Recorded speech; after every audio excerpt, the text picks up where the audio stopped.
Hello guys and welcome to episode 14 of the Hit or Miss podcast. I'm your host, Will. Today I've got a very special guest, someone I know from real life, and I thought if there's going to be like a special bonus episode at the end of the series, it's got to be someone that is kind of away from the park. So the previous guests, we don't really know personally, but with this guest, we do know. Ed, introduce yourself. Hello, I'm Ed. I'm a long time Doctor Who fan. I've been watching since Christopher Eccleston, and I love the revival. I love the classic series, and I really want to come on here and chat about Who. Yeah, let's just make that clear. We've both watched modern and classic Who, so it's very exciting. So there's some guests that have seen one or the other, haven't seen much of classic Who, and I'm so glad that you have actually watched a lot of Doctor Who. I didn't realize you were that big a fan until recently, and then you said, "Oh, I've seen all a classic Who," and I was like, "God damn!" And then you know all the references and all the characters, and I think you're a very worthy guest. So I thought, why not? Yeah. I know my monoids from my vervoids. I try and be knee deep in the references. Mm. Yeah, And let's there's go. only two of us in this episode today, so we'll try to keep this as engaging as we can, because I don't have a co-host with me, so it's just me and the guest. And we've got a bumper episode today. We've got a 10 list hit or miss podcast section, and we've also got a double header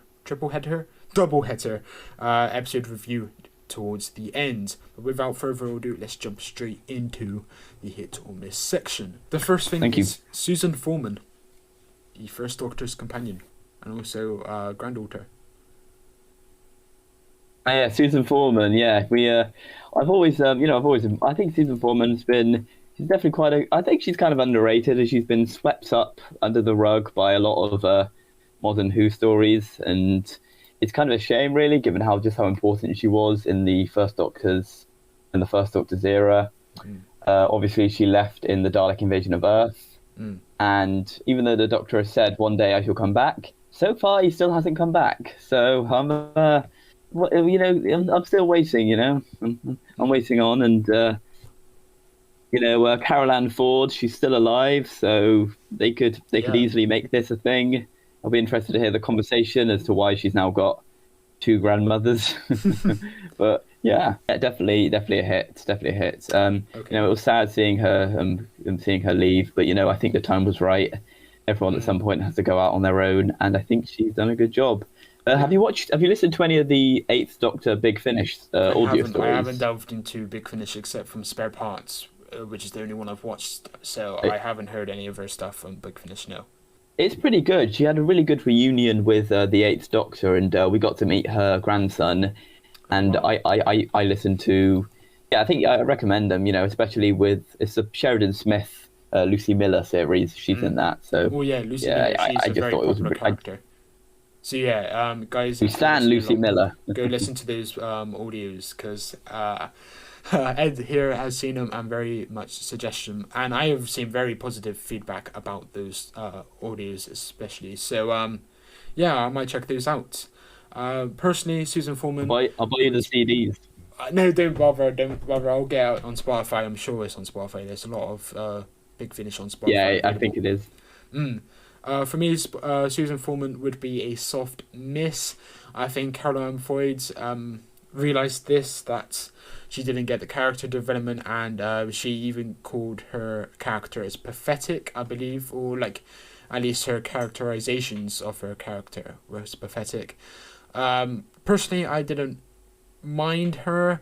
I didn't really dislike her, but it was clear that the writers didn't know much of what to do with her, rather than just be quote unquote Desmond in distress, which is a shame because I think she was a very capable actor who could have done much better. But the writers let her down, as did the writers let Ian and Barbara down slightly in season 2. However, I do think she got a good send off. I really like the Dalek invasion of Earth. That's a very good story. Maybe like an 8 out of 10 for Dalek invasion of Earth. I think that's probably the joint best story from her little tenure in the show, and I think she was decent. She wasn't great. She wasn't awful, and I do like her appearance, quote unquote appearance in the pilot, where she's on the Dalek's mantelpiece, on the Doctor's mantelpiece, looking over Pierre Capaldi, or Pierre Capaldi looking over her, however you want to say it. Yeah.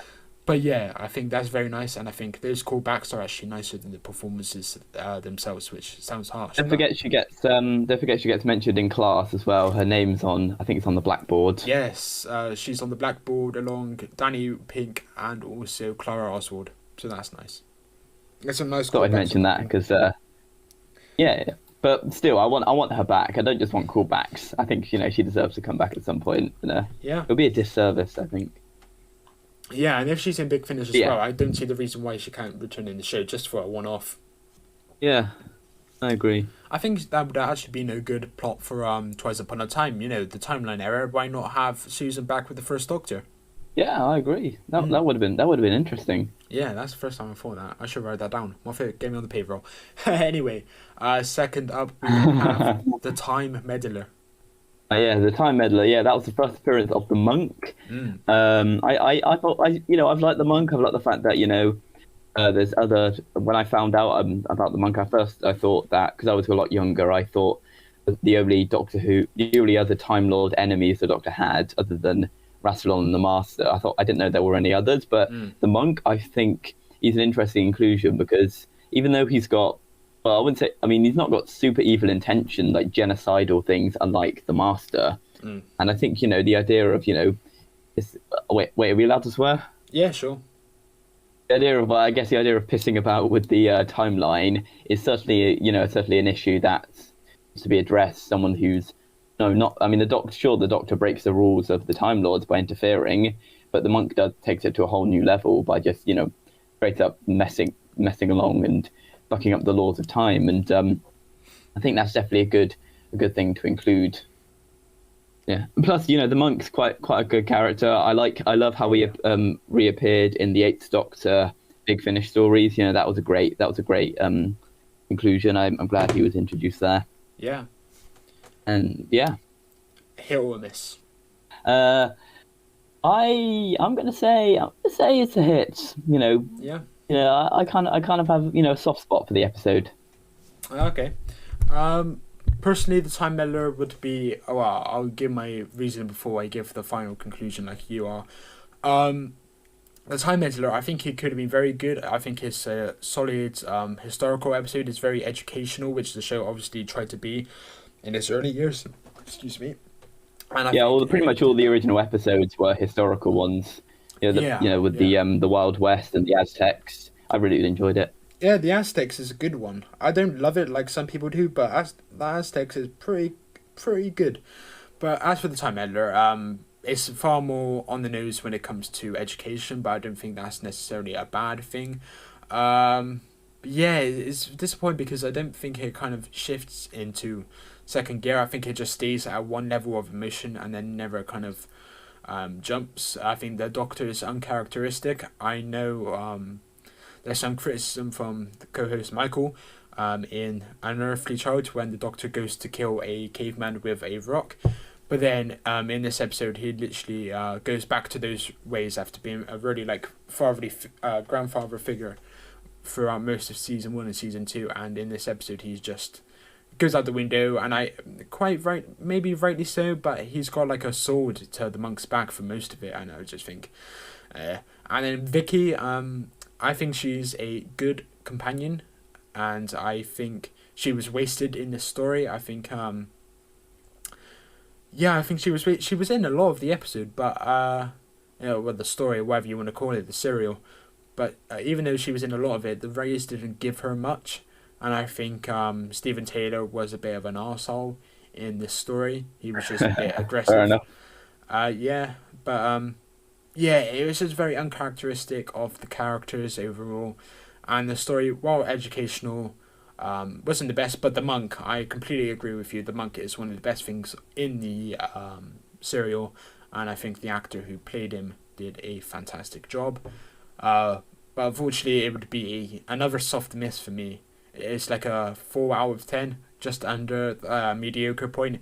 So yeah, if it's like a 3, that would be like a miss, but a 4, soft miss. I don't have any strong hatred towards the episode, but I do think it's probably not the best. But that's fair enough. That's all right. Yeah, that's all right. We're all. I can see your point. So we're all entitled to our own opinion. I think that's fair enough. Yeah.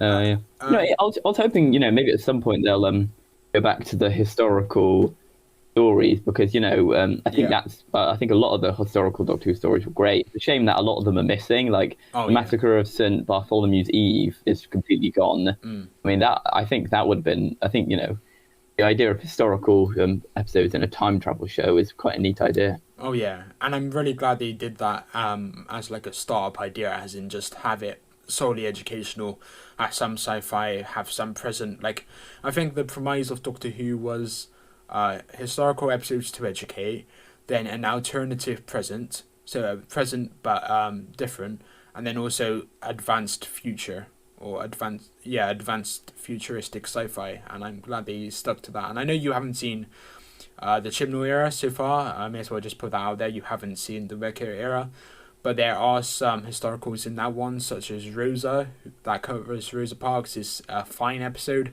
as in not fine as in like Chef's Kiss, but as in fine as in it's solid. And then there's also the Haunting of Villa Diodati, which is a Cyberman one, which covers Percy Shelley, and that was a decent one. That was a decent Percy one. Shelley's in Doctor Who? Yeah, it's series 12. No, let me look that up.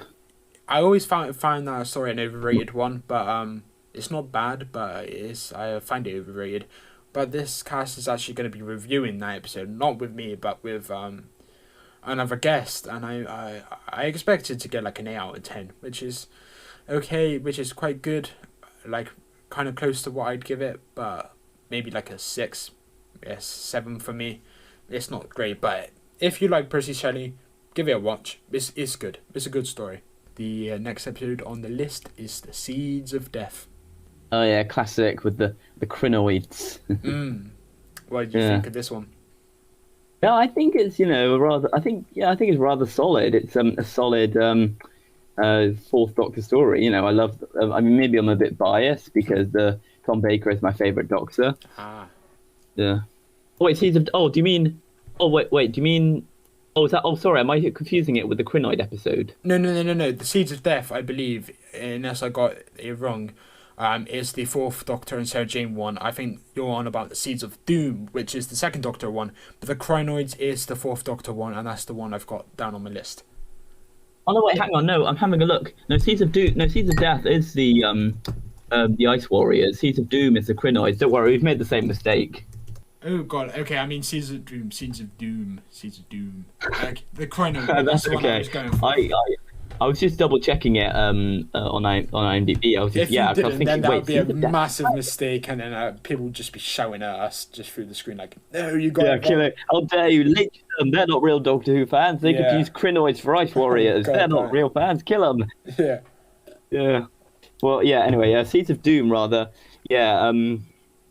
I think that's a solid episode from the Fourth Doctor. I think the Crinoids are a very inventive baddie. With giant plants and taking over human hosts as well is quite very interesting concept. They're an enemy that I wish would appear more in the modern series. I think they should appear in the modern series because I think some updated special effects would be good. Because even though it's a great episode, it's got the goofy puppets and stuff, practical effects, which they're not perfect. No. It's especially blokes in suits just going, which it's all right. But I think maybe I'm biased because I love Tom Baker as the Doctor, but I personally really like that episode. And hit or miss? I would say a hit. Nice.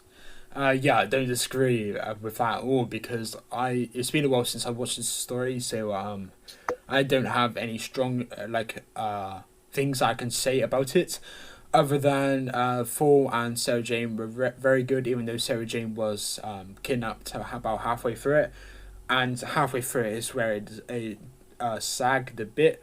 Like, I think the special effects when they were in the North Pole or the South Pole or whatever it was, I think the effects there were really good, and I think the scenes of the expedition and also the discovery of that plant, of the first seed, I think that was all good. I think the story was very good overall. There were some questionable CGI or like special effects anyway, and the costumes were good. If you can look past, they were just people inside the costumes. But yeah, it was ambitious Doctor Who. So yeah, I'd probably give it a strong hit, maybe like 9 out of 10. It is a strong story. That's pretty good. Yeah, I'd give it an 8, but yeah, I think 9's also pretty good as well. yeah, yeah. It's a very good story, and I'm really glad you really like the Fourth Doctor. What do you make of his appearance in Day of the Doctor? Because I literally watched that scene just about an hour ago. I felt as if it was very good, and it's kind of a nice little callback to earlier seasons to show, Tom Baker truly is arguably the best Doctor. He had the longest tenure of any classic Doctor. But I think I liked his appearance as the curator of the art gallery, and the whole talking about the Doctor, Gallifrey, fools no more. And then I thought, have you seen? Yeah, I really don't like what series? Chris Chibnall. As you know, I think it was in the end of Spyfall Part 2 where the Gallifrey is destroyed again. Spoiler alert, by the way. Fuck! What? Why?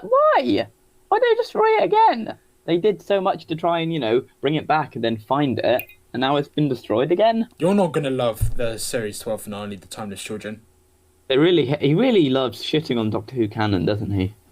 In the final episode of this series, Chibnall tries to establish that the Doctor is not from Gallifrey, and is in fact from a magic portal, and just landed on Gallifrey, where they experimented on her and gave her the lifespan, and she's actually had several incarnations before William Hartnell's Doctor. I've just ruined your day. Hang on, I want to turn on my camera just so you can see my reaction. So he's just ruined Doctor Who, hasn't he? If I speak, I'm in trouble. Okay, well, from what I hear, that sounds absolutely atrocious, and I want him. I mean, that's pretty much what happened on Twitter after the reaction to it was very, very mixed, and mostly bad than good. And I'm sure that a lot of people are still on the fence about it, as I am, and I'm sure you will be once you actually watch the story. Like, it's not a bad story, but as in the episode itself isn't bad by definition, because it's actually decent. But the thing they were trying to go for there, it was unnecessary in my opinion, and if we talk about it, I'll go on a long tangent and I'll probably get into trouble. Anyway, it's disappointing. Yeah, I liked Tom Baker's appearance. As soon as I heard his voice, I thought, oh my god, is that Tom Baker? Like, my eyes lit up, and yeah, I thought it was a very nice, touching appearance from arguably my favourite Doctor, and it sets up the idea that possibly the Doctor may use that face again and retire and become a curator of an art gallery sometime in the future. Yeah, I really enjoyed it. Nice. Do you think it's like a future incarnation of the Doctor, the curator? I'm going to say controversially, yes. I believe that what will happen is, well, maybe the Doctor at some point would have chosen to retire and reuse the face of the Fourth Doctor. Yeah. Like, if you know what I mean, and he'll know that his previous incarnation will be staring there, and he'll know when to meet him. I wouldn't even say that's controversial. I think a lot of people like that theory, and like Moffat heavily implies that in the episode. So yeah, and a lot of people love that cameo anyway, so they just take anything from that scene, including me, as fact. I just love that scene. Anyway, we're getting besides the point. I just want to know, since you're a Fourth Doctor fan. Who knows? Who knows? Indeed. Yeah, as he says in the episode, who knows? Yeah, but that's my favourite classic Doctor versus my favourite modern Doctor, probably. They're both very good actors, Matt Smith and Tom Baker. Yeah. Love Tom Baker in Little Britain. I haven't seen Little Britain, I have to. All I know from that is the clip on YouTube. I saw it. Like, I heard you're a racist now, father. I think that seems hilarious. Is that Little Britain or is that That's Father? Oh, that's I mean, that's Father Father Ted. Ted. God damn it. That's Uh, another great. That's a classic Irish Yeah. show. I love Little Father Ted. Britain's the one with Little Matt Britain. Lucas that All was I can kind of say is, taken if you off. want, if it was taken off Netflix because it is very offensive. It uses, because of blackface and after the murder of George Floyd, Mm. you could tell that they just wanted to remove it from the archives. It's a very offensive show. It pokes fun at disabled people, gay people, black people, every ethnic minority. It's prepare yourself, you know. Like, I know they call us Generation Snowflakes, and which I really hate that term, but it's quite easy to get offended by it. Like if you belong to any kind of group or minority, so Yeah. be prepared is all I have to say for how offensive Little Britain is. But Tom Baker is the narrator for that show. Okay. I might give it a go. But yeah, it's outdated. Let's not go there. Anyway, 4th up out of 10 is The Five Doctors, the anniversary special. I think it was maybe the 25th or the 30th anniversary. I think it was the 25th. Again, I may be killed. It was a made 20th maybe. It was a multi-doctor story, yeah. Yeah, which I consider more 4 Doctors because well, Tom Baker is barely in it, and even then it's just reused footage from Sharda. Yeah. Yeah, what do you think about the replacement for Hartnell? What's the guy's name? Turnbull, I think, whatever his name is, Turnbull, Richard Turnbull. I may have butchered his second name there, but I think that's his name. I think he was decent, but he didn't emulate what Hartnell brought to the table. I think he did a solid enough job. He looks kind of like him, not very much, so he was decent, but I do like not Bradley Walsh, David Bradley's, I think that's his name, yeah, David Bradley's reiteration more than Turnbull's portrayal, but that may just be me. That's fair enough. Yeah, Herndl, that's his name, Richard Herndl. He also died quite recently. He also died in 1984. My God, 1984. Was that only a few years after the episode? Man said that was close. Yeah, Are you nuts? That's not modern. That's died 1 year after the episode. Oh, okay. Close to the episode airing. Okay, that makes sense. Yeah, that was like, because the episode aired in November of 1983. He died in April 1984. That's a shame. I think I read that before, but yeah, that's sad. Anyway, what do you think of the episode itself? I think it's a pretty cracking episode. I really like it. I like not just the appearances of Troughton and Pertwee, but also I just think it's I just love the idea of these like Doctor Who specials coming together. I don't know what happened to them. They kind of fizzled out, and we've not really got. Well, I mean, Day of the Doctor kind of, but we've not really had a proper reunion since. But we had the 2 Doctors with the Sontarans. That was a weird episode. Yeah, I think it's a pretty good episode, pretty solid. Troughton and Pertwee still have got life in them, so that's a good thing. And I think the idea of Barusa as well, evil Time Lord. That's pretty. I enjoyed that, and I think obviously William Hartnell couldn't be in it because he sadly died. But I think. I still think Richard Herndl is a decent enough replacement. Yeah. Oh yeah, and all the companions as well, Susan and Sarah Jane, the Brigadier. It's great seeing all of them back. I enjoy it. So presumably that'd be a hit for you then. The one thing I don't like is no Jamie. They rectified that in the 2 Doctors, but yeah, I really like Jamie. He's one of my favorites. Jamie's really good. Yeah. Anything in the second Doctor's era? Yeah, chef's kiss. Yeah, Romana 2. We love Romana 2. Not really a fan of Romana 1, but I think Jamie could have been included in the episode, but yeah, he wasn't. Yeah. Other than that, a cracking classic story. 8 out of 10 from me, sir. Ooh, that's in the middle of my score and also the average, like what I generally see, because I see a lot of people saying 9.5, 10s, and I think you're overrating it a bit, mate. It's definitely not 10, but then I think 8 would be fair. I gave it like a 6.5. I think it's solid. We did make a review of it. I think it was like episode 6 of series 1 of the podcast, so I'm not going to go into detail about it. If you want to see our review of that, listeners, you can go back to it.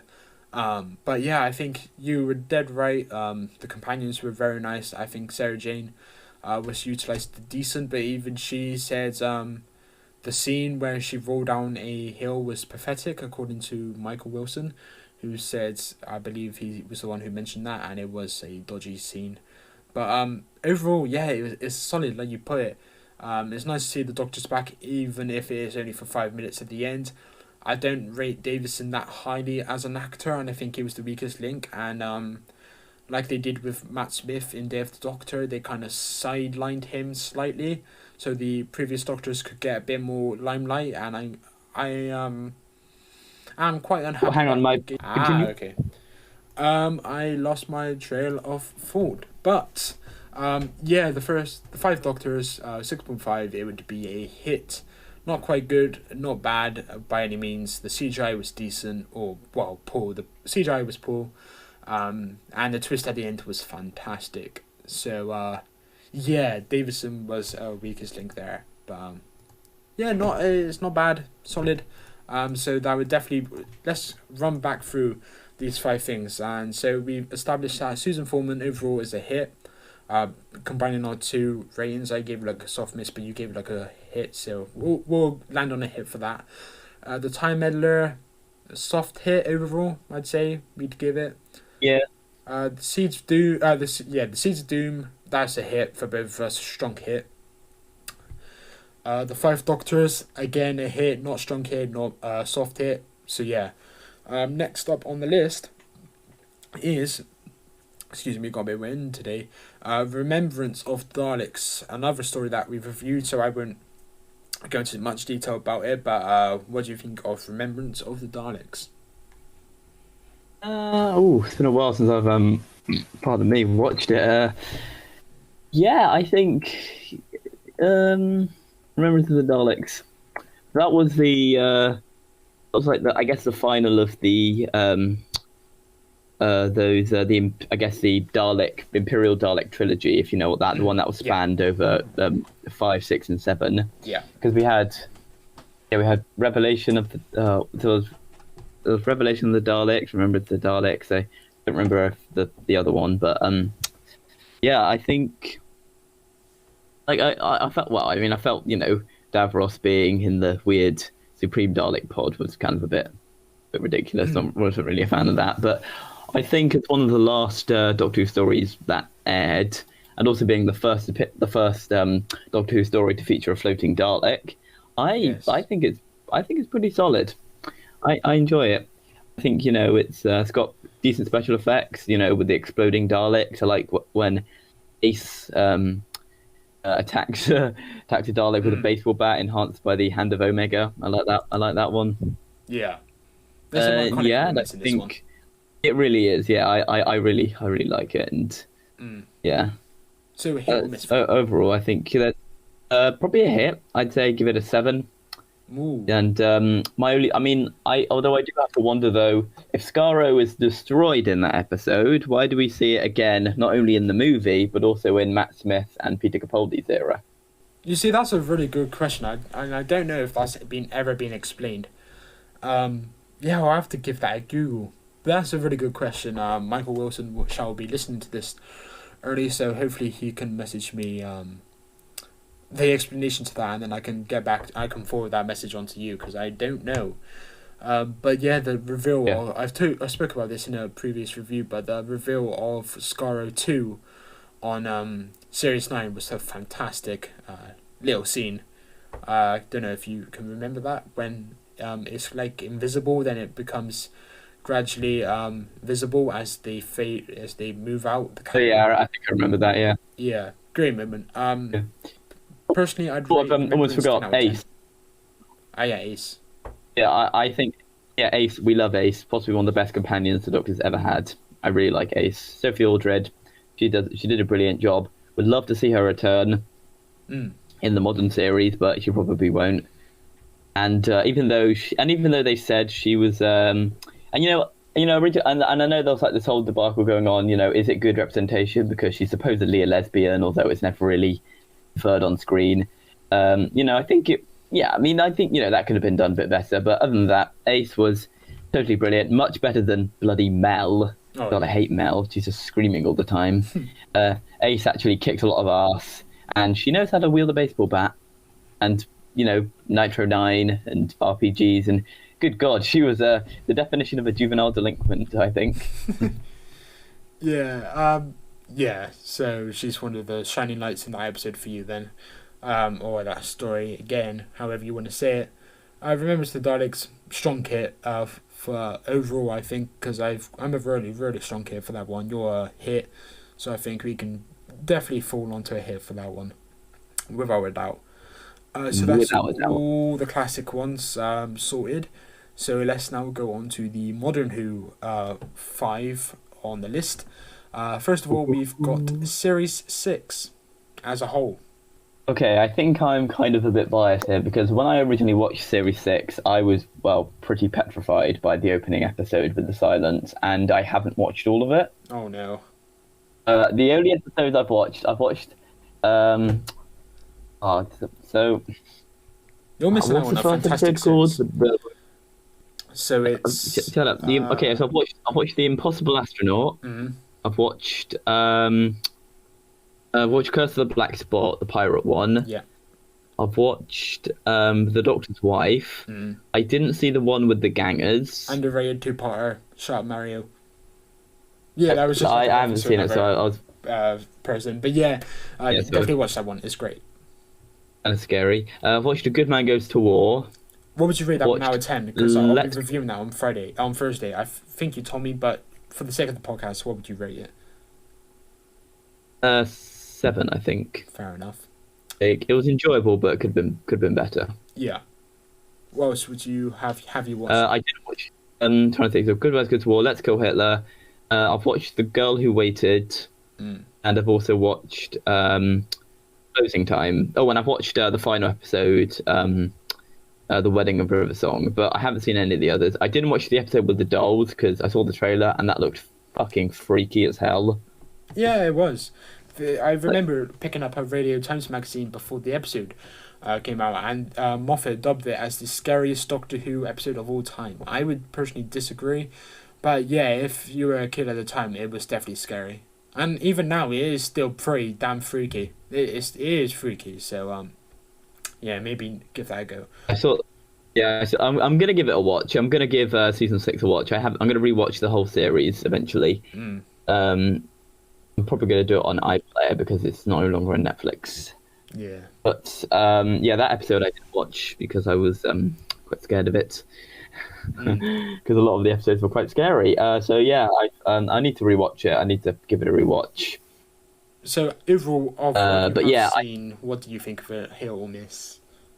Episodes I have watched, wasn't a huge fan of The Girl Who Waited. I felt that episode was kind of tedious, and imagine. It's also kind of stretches a lot of reasonability and logic. Like, who would be stuck in a building the whole time when there was a deadly virus or outbreak going on? I mean, come on, when is that ever going to happen? Am I right? Oh God, yeah. I've been watching a lot of stuff recently, and they have a really good thing for foreshadowing what the coronavirus is. It's literally just textbook Contagion coronavirus. Like, so many movies have predicted it. Like Contagion with Matt Damon, 2011. That's a solid film. That predicted it perfectly well to corona. It was just eerily close. Did you see Contagion? I watched it 2 days ago. So everything, including our numbers, fomites, the fact that, handshaking, social distancing, lockdowns, the fact that it came from a bat in Wuhan. Yeah. I mean, the director said he didn't have a crystal ball. He didn't have a crystal ball, but what he did have was loads of scientific advisors to help him on the script. Yeah. I saw the Wikipedia page. It's insane. And if you guys haven't watched that movie, it's fine. It's not great, but it's very scarily similar to the coronavirus. So if that interests you, right. I don't know why, but yeah, it's on Netflix. Watch it. I think I definitely liked. Wasn't a huge fan of Curse of the Black Spot. I felt the episode was okay, but it was just meh, pirates and stuff. Yeah. I think the one with the Doctor's Wife when they crash land on where there was house and Yeah, the food as well and stuff. And I think I was. What do you think? I thought it was all right. It was quite spooky, and agreed. I I liked think it's I very liked overrated. when. A lot of people Well, say it's like that's interesting. one of the best episodes, and I just, I disagree. Like people say, 10 out of 10, 9 out of 10. I think it's good. I'd say 7 out of 10, but it's solid. Yeah, I agree with you. I like I it. would call it a mark. Mm, I like the idea that TARDIS is we've always discussed the Doctor saying, "Oh, the TARDIS is alive," referring it to as a she. yeah. I think the idea of the consciousness of a TARDIS into a woman's body is certainly an interesting concept. The atmosphere was very creepy. I like the way that house was like playing with fucking around with Amy and Rory's minds in the corridors of the TARDIS. By the way, I think I like the fact that we got to see more of the TARDIS because it wasn't until I think Journey to the Centre of the TARDIS that we wouldn't see more. Because I think I like the idea that That's the next episode on the list. All right. I like the way it explored more of TARDIS itself, and I think that was an interesting inclusion. Yeah. Ood. It was good to see the Ood again. This time the Ood was green. And even though the Ood are mostly a passive race, I think when something evil takes control, like similar to the Beast in this Impossible Planet, I think they can be quite menacing and a bit imposing. The only thing is they can't run, so you can probably outrun an Ood. I'd say it's definitely a hit. Nice. Sorry, I'm trying. I'm going to find. There we go. TARDIS wiki. Yeah, the TARDIS wiki. Oh, don't stop with that. I hate that website. The people that listen to this will know. I'm still waiting for the day that they sue me, and then I get an email saying they've sued me for slander. As for me, I'll whiz through Series 6. I think it's overall a really, really good series. Maybe one or two. I need to watch more of it. Yeah, you definitely do. There's one or two stinky episodes, like Closing Time. I think the resolution to that one wasn't the best, and also what about the pirate episode? I like that one. I'd give it a 7. I'd also give that one a 7 out of 10. Wow! Hey, I like it. I think I can get behind some of the criticism that not only you but a lot of other people give it. I do think that it kind of goes on like what is the siren? How does the siren pop up so much? Like I think that story little arc in the episode goes on for a little too long to the point it gets a bit tedious. But overall, I think it's a really good story. Well, not really good, but I think it's a solid story, good story. I don't have any real problem with it, to be honest. Yeah. Yeah, so, I'd give it a very strong hit. It's probably my 4th favourite series of Modern Who, behind Series 4, Series 5, and Series 1.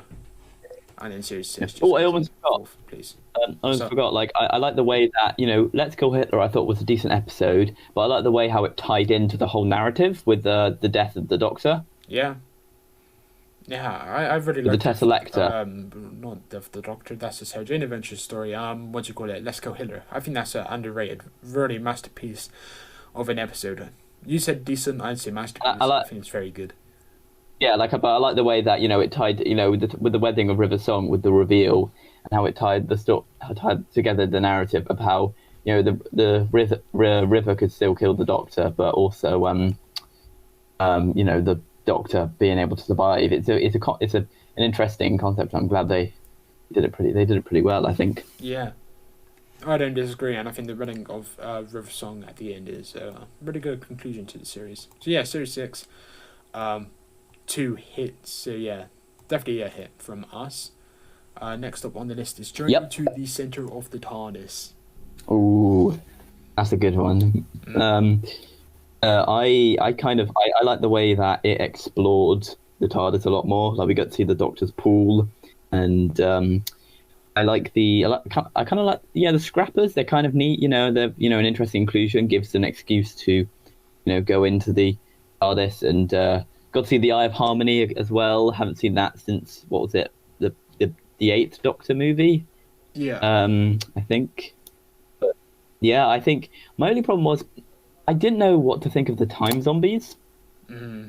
I think that was kind of an interesting idea. When I first watched the trailer, do you know what I thought when I first watched the trailer? I have no idea what you thought. What do you think? Well, I thought when they said when there was an enemy released from the TARDIS and was running loose, I hate to sound like an idiot, but I thought it was going to be the Carrier Knights. Oh wow, that would be. Like I genuinely thought that's what was going to be it. Because when she says, "What have you got locked up here?" I thought Carrier Knights from the Shakespeare Code. Yes. Oh, Mr. Smith and James. Like I genuinely thought that. Yeah.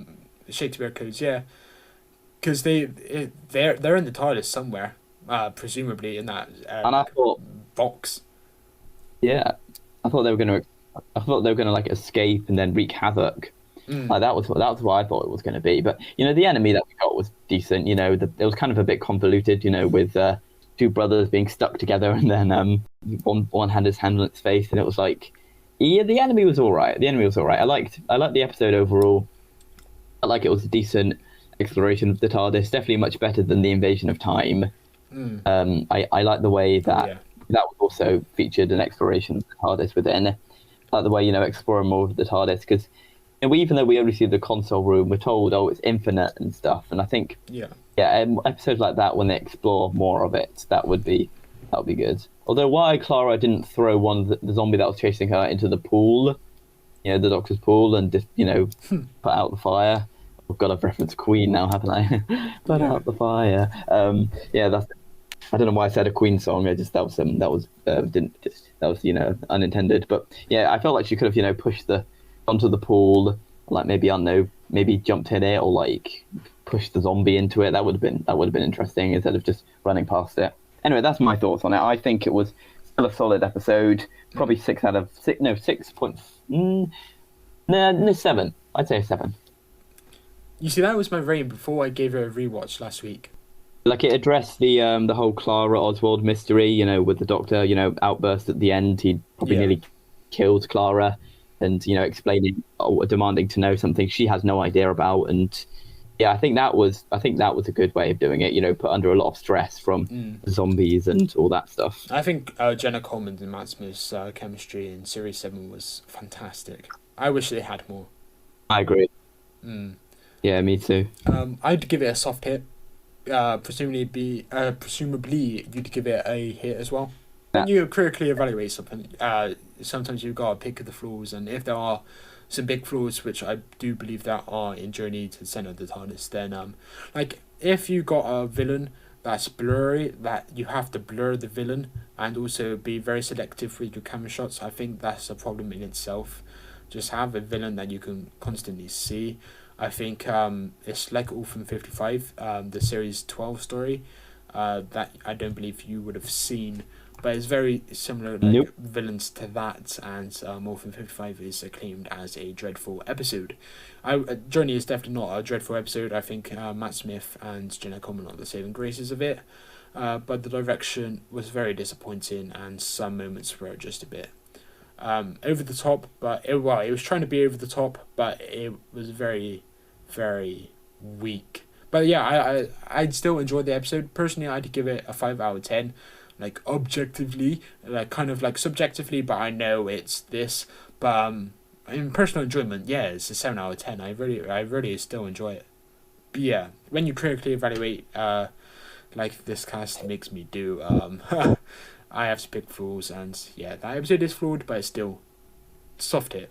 I'd give it a hit, and you gave it a hit, so I think that gives Journey to the Center of the TARDIS a hit. And before we go into the final 3, I hear some disturbance outside, so I'm going to see what's going on. Anyway, next up we have Listen from Series 8. Ooh, wow! I've got interesting feelings about this. I think Listen is it's definitely an interesting one. I think Listen is. Well, I mean, Listen has, I think, really good directing and really good, style. And I think the way it's executed is pretty good. It can be nerve-shredding. I remember when I watched that episode, they say, when Doctor Who makes you hide behind the back of the sofa, I was genuinely hiding behind the back of the sofa. Same. Like, I think it's set up in an amazing way. It has a brilliant setup. But I think that the end result was kind of underwhelming. Like, Wow. I thought it was going to have some kind of, incredibly terrifying enemy, but I don't even think there is an enemy. Like, I know what it's trying to do. It's trying to play on our subconscious fear that we're being watched or there's something under our bed. But I felt as if maybe they could have done a better reveal. Like, what was actually going on in Danny Pink's bedroom? Was that just another boy, or was that something else? Because we don't actually see it. We That's my do. thing. It's very blurred, but you do see the head, and it looks like an alien head. But it's very blurred. But we don't see the alien. We don't actually True. get a proper look. Like, I would have liked to have I think actually that's the had some point, kind though. of terrifying reveal. Like, if you're gonna do a setup, you need to create a payoff. Like, like I felt as if there could have been a payoff to it, and like, I just thought, a lot of it was kind of underwhelming, and not well. Like, towards the end, I think. Also, I got a question. How does Orson Pink exist if Danny dies and never has any children with Clara? Plot hole. But just accept it. It's a good character. Well, decent character. Yeah. It's a plot hole. 100%. I don't know what they're trying to go for. Like Moffat, like, if he had the plan, he may have just looked at the script and be like, okay, I'm gonna write him out, but I really want to tell this story, so I don't care about the law. I'm just gonna do it. And knowing Moffat, that's probably what he did do, and I'm very thankful he did because I really like this story. All right. Well, yeah, you could say. I personally, I would give it probably a 7. Like, I felt as That's if it good. could have been a 10, like an excellent episode. But it could have done with a better payoff with the reveal of a terrifying alien enemy. Like, I don't know. I even had my own. I was even theorizing it with some of my friends in school at the time when it was coming out. Like, I don't know. Like, I had my ideas, but you go ahead. I really want to review this on future series of the podcast with you and Michael, and Andrew as well, because I think it'd be really cool to Have a get. debate. Yeah, but the thing is, you gave it a 7, and that's a 7 out of 10 for me is at the good level. Like 8's very good, 7's good, 9 and 10's outstanding. So 7, yeah, I wouldn't disagree, but I really. Oh Jesus, yeah, I do have a bit of a cough. I would rate this story a 10 out of 10. I think it's fantastic. I think it is one of the best Moffat scripts. I think it's one of the best Peter Capaldi scripts, and I think it's the joint best story in season 8 alongside Dark Water. I think Dark Water is very underrated. Death in Heaven, I respect there's bad things about it, and Death in Heaven is definitely disliked, and I can see why. I personally give that finale a 7, but point is Dark Water is a 10 out of 10, and I think is very consistent with Listen. I think I disagree with the villain because I think the villain not being seen is the point of it. It's like the unknown. It's like the speech at the start with Peter Capaldi with the candles. Actually, no, that was a deleted scene. The candle scene. It was like Peter Capaldi was in his TARDIS, and there were candles everywhere. And I don't know if you've seen that, but if you haven't seen it, I definitely suggest you go and find that on YouTube. Because it's a cool scene.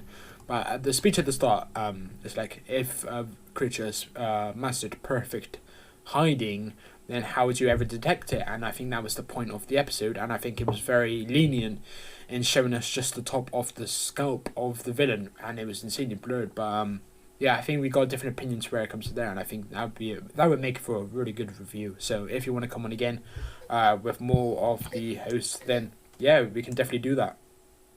I mean, I'm not against, fear of the unknown. Like, I think that can be something played with. One of the reasons why I love the Babadook is because the Babadook's barely in it. The actual Babadook creature, we never actually see it until the end. And it's mostly, kept in shadows and stuff. And I think that's where true horror can really shine. But I felt as if it still could have had some kind of satisfying conclusion. Like, there was nothing beyond the door at the end of the universe, and the whole thing was really started by Clara touching the First Doctor's ankle.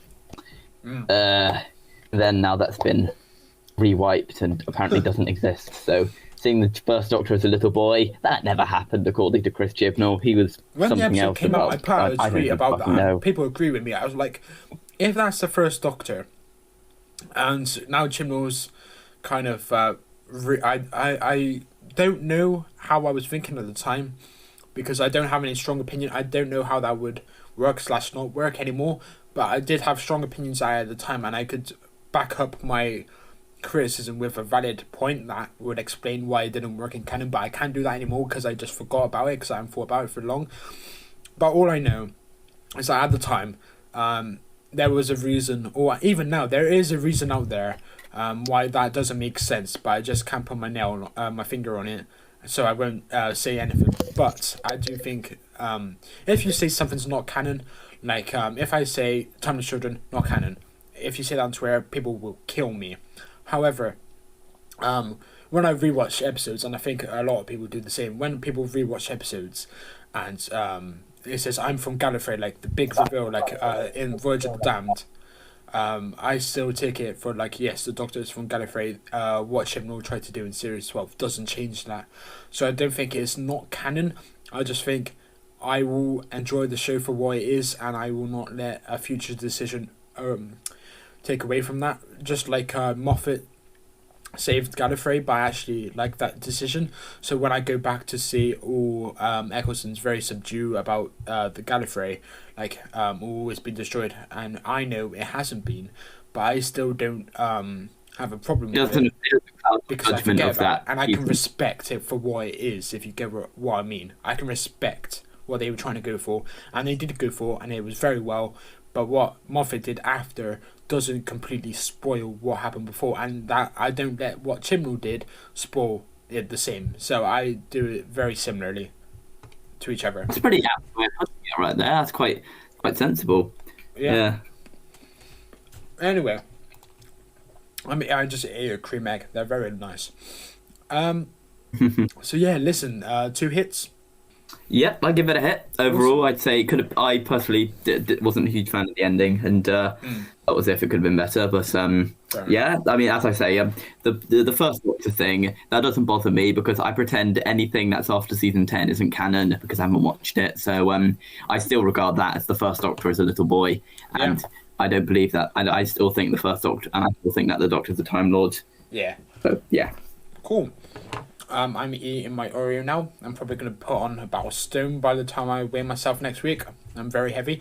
Anyway, the final points, point 9 and point 10, is, let me swallow that, Children of Earth and Miracle Day. 2 different points, but have you seen Torchwood? No. Damn it. I'll quickly run through this after I finish this. I need to consume this. I'll just briefly explain it. I have not seen it, and I need to watch it. But I mean, I didn't watch it as a kid because it was too violent for me, and it dealt with adult themes, and it's clearly aimed more towards it isn't aimed for kids. And I'm going to give it a watch at some point. I've got lots of shows I'm watching right now, but I'm going to watch Torchwood at some point. I don't have any opinion on it at the moment as I haven't watched it. You're telling me to watch it. Nia, my best friend, she's telling me to watch it as well. I've been to Cardiff and I've seen the memorial of Yanto. Yes. And I know it's, quite a major thing over there. But I know the significance of Yanto as a character. Yeah. But other than that, I've not watched the show, and I want to watch it at some point. But yeah, I've not seen it. So like a brief overall of the quality of it. Series 1, 50-50. Half of it's good, half of it's bad. I'd say is varying quality in Series 1, and I'm surprised. But I'm extremely grateful that it was renewed for a second series, so they had time to get it right. Unlike Class, that didn't particularly get it right for the first series, even though it was solid, but it wasn't great, Class. But Torchwood was pretty much the same, but they got a second chance at it, which is unfair on Class, but still. So yeah, Series 1 is decent, 50-50, middling. Series 2 is a massive improvement, and it follows the same format, 13 45-minute episodes, so it was the same as what Doctor Who used to be for the RTD and most of the Moffat era, or at least with the Smith era anyway. But yeah, Series 1 decent, Series 2 overall I'd say good, bordering on very good. And then series 3, I'll say my review of that because I literally logged it on Letterboxd today. I'd say that's a great mini-series.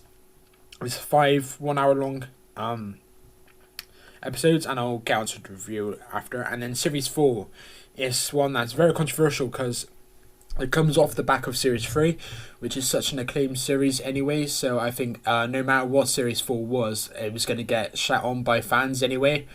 But I watched it and I really liked series 4, which is called Miracle Day.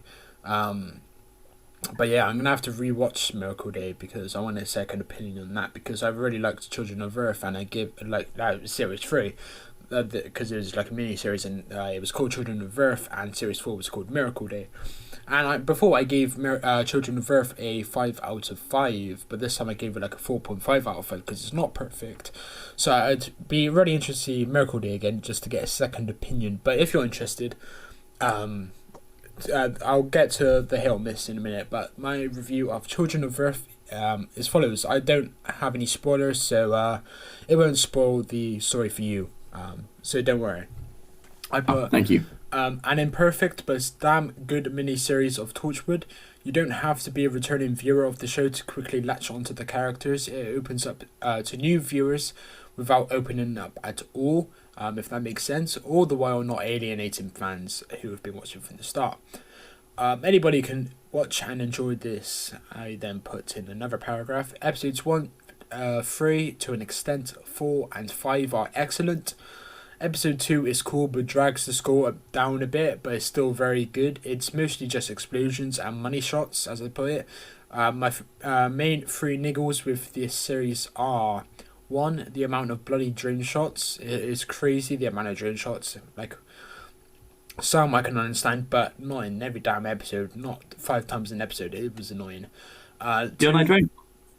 No, the drone shots are cool, but it was like every single transition between scenes there was a drone shot. I didn't like it. Fair enough.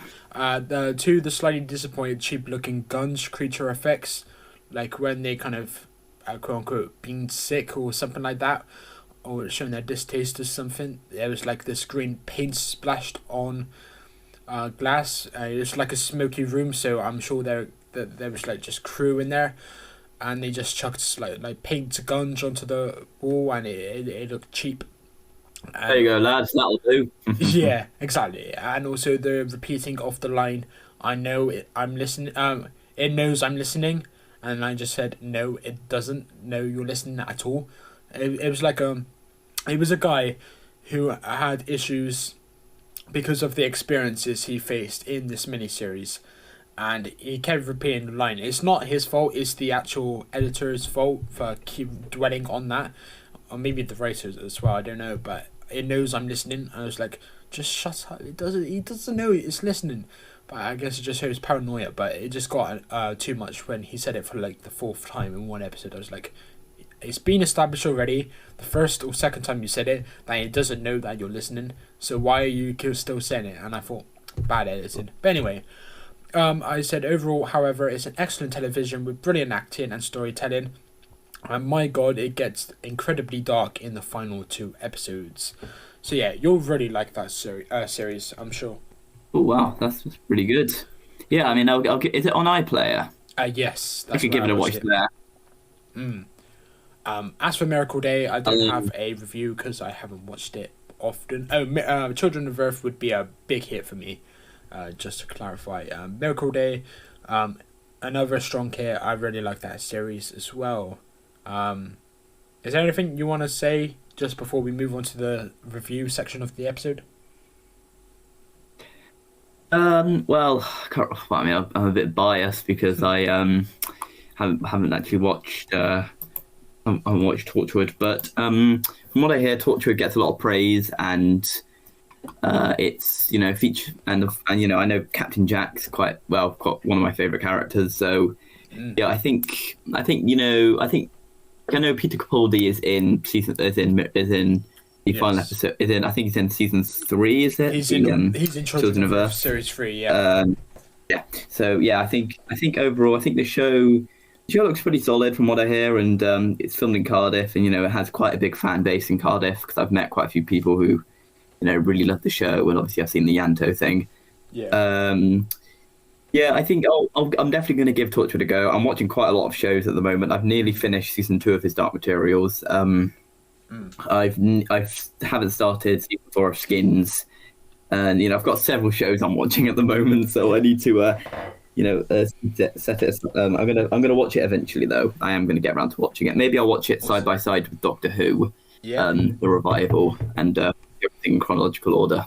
I'll try that. So yeah. Overall, I think Torchwood looks quite interesting to me. I definitely want to give it a watch. And even though a lot of people have criticised it, that's not going to put me off from watching it. And I've got the whole show to enjoy. So get in. Oh, it's the same with Broadchurch. I was so excited to watch that for the first time because I knew it was so critically acclaimed. This was when Chibnall took over from Doctor Who, and I was like, okay, I'm going to watch something. And then by far the most acclaimed thing was Broadchurch, and I was like, I've got 3 whole series of this. And I was like, yes. Have you ever seen that, Broadchurch? I've never seen it, no. You are missing out. I was missing out when I didn't watch it. Chuck Broadchurch on your list to watch. Anyway, I'm eating a sandwich, but let's move on to the review. And would you like to reveal what story we'll be reviewing today? Yes, so the story we shall be reviewing today is the Season 2 David Tennant finale, Army of Ghosts and Doomsday. This critically acclaimed episode puts 2 of the Doctor's most nefarious foes up against each other in the ultimate battle, the Cybermen and the Daleks. Yes. It originally came out in, 2006? Yeah, it was a good 15 years ago now. Yeah, and the episode also marks the final regular appearance of Billie Piper as Rose Tyler. You've hosted this show more than I have, so you can go ahead and get into the nitty gritty. But yeah, you can start. Do you have a log line, like just your brief opinion on it, without going into too much spoilery details? Not a rating right now, just like a log line of your thoughts, spoiler-free thoughts. I think in terms of, I think it's very difficult to craft a good season finale for a TV show. But I think that Doctor Who is one of the few, at least the Russell T Davies era, was one of the few shows to do it well without going too overboard. And I think that, the way that they set up Torchwood in the beginning with the werewolf episode and Queen Victoria, I think that was a pretty good idea. And, we already established that there are parallel universes. We saw there was a 2-part episode to already introduce this version of the Cybermen. I think the episode is crafted brilliantly well. I think the pacing is really good. I think that the writing is really good. I like the way that the Doctor at first, has to find out where all these ghosts are coming from. I think that the musical score, I don't think that Doctor Who gets enough credit for its score in its early seasons. I think that the score is really, really good. It's very imposing and threatening and menacing, and it adds to the atmosphere quite a lot. Yeah. Overall, I think that I just think it's a fantastic episode, and all I can say is, if you haven't watched it, the episode, not only is it very, very good, but the ending, you better bring your tissues, man. That's all I can say, because you'll be blubbering away like a baby, because I certainly was. Oh yeah, we'll definitely get to that. So yeah, if you've got notes, I've got notes. How this goes is I'll go down my list. And then if there's stuff on your list that coincides with a point I make, so just jump straight in, and then I'll stop, and then you can talk. Sounds good, mate. Yeah, you can go ahead. My logline was, before I jump into the notes, I said this 2-parter has some incredibly nostalgic moments, even though I'd never watched this show by this time. To Mike's horror, I was only 2 years old when this came out. Anyway, it was an overall strong story that holds up pretty damn well, despite a middling start. And that's what I put. So, oh god, I hate this cough. I'll probably just edit the coughs out, maybe. But anyway, notes. So yeah, I'll just run down if there's anything you've also said that at this stage of the episode, jump in and we can have a chat about it if you want. So, first note, I really like how they went back to Rose, the start of Rose on the bus and then meeting the 9th Doctor, and I also put never skip 9. I think Christopher Eccleston was fantastic. I agree on that point. I think he definitely deserved more seasons. 100%. If Eccleston stayed around and everything afterwards stayed the same, so like we got 3 seasons with Tennant, 3 seasons with Smith and stuff. If time went on as it was, I'd be very happy with that. I think everybody would. Yeah, yeah. The "How long are you going to stay with me" line is a reminder of how far Doctor Who would went down the love story route between Rose and the Doctor in the previous couple of series. I'm not overly keen on the story, but yeah, that line. Yeah, I found it kind of sloppy, honestly. Like, I don't like I've always viewed the idea of the Doctor and his companion as, like best friends or whatever. Yeah. Like, the idea that they're romantic, kind of, wasn't really a huge fan of that. I mean, I know that was introduced earlier on when when Rose acts like and kind of acts like a girlfriend when she finds out that her boyfriend has an ex, when she says, "Oh, why am I? Oh, I'm not the first one." Then when she meets Sarah Jane Smith, and then the Doctor says, "You grow old and die and turn to dust, and I still stay. I can't, I stay alive. I can't stay with everyone." Like that. Like that was brought up earlier in the school reunion, I think. Yeah, and you're right. It is a bit soppy. It's soapy, I would say. It's like, it's not sci-fi drama, it is literally turning Doctor Who into a soap. And that's what happened in Series 8 with Clara and Danny, and that's a big criticism of Series 8 a lot of people have. It's disappointing, but it is what it is. Next up, I put... It's weird because traditionally this podcast hasn't spoke about title sequences much, but in Season 2... I haven't been hosting, and we talk about this. They talk about the title sequences a lot. So I thought I may as well just follow suit, and I say I like the title sequence, but I don't know how there are some people that say this is great, whilst the Series 7 title sequence is a mess. They're just both as crazy as each other, and I think I really like both title sequences, both the Series 2 and also the Series 7 title sequences. What do you think? I didn't realise there was an issue. I mean, I've always loved the Russell T Davies title era sequences. I think those are my favourite of all the modern Who title sequences. I haven't seen Whittaker's, so I'm not sure what they're like. But they're the best. Yeah, I really like them. And it's got, and I think it's got my favourite rendition of the theme, actually, Murray Gold one. The dun dun dun dun dun dun dun dun. Have you ever seen that video of James Corden and Matt Smith singing it in behind the scenes of The Lodger? I have not seen that. Oh, I have to get that up for you. I think well, I don't like the way Rose Tyler says this is the day I died.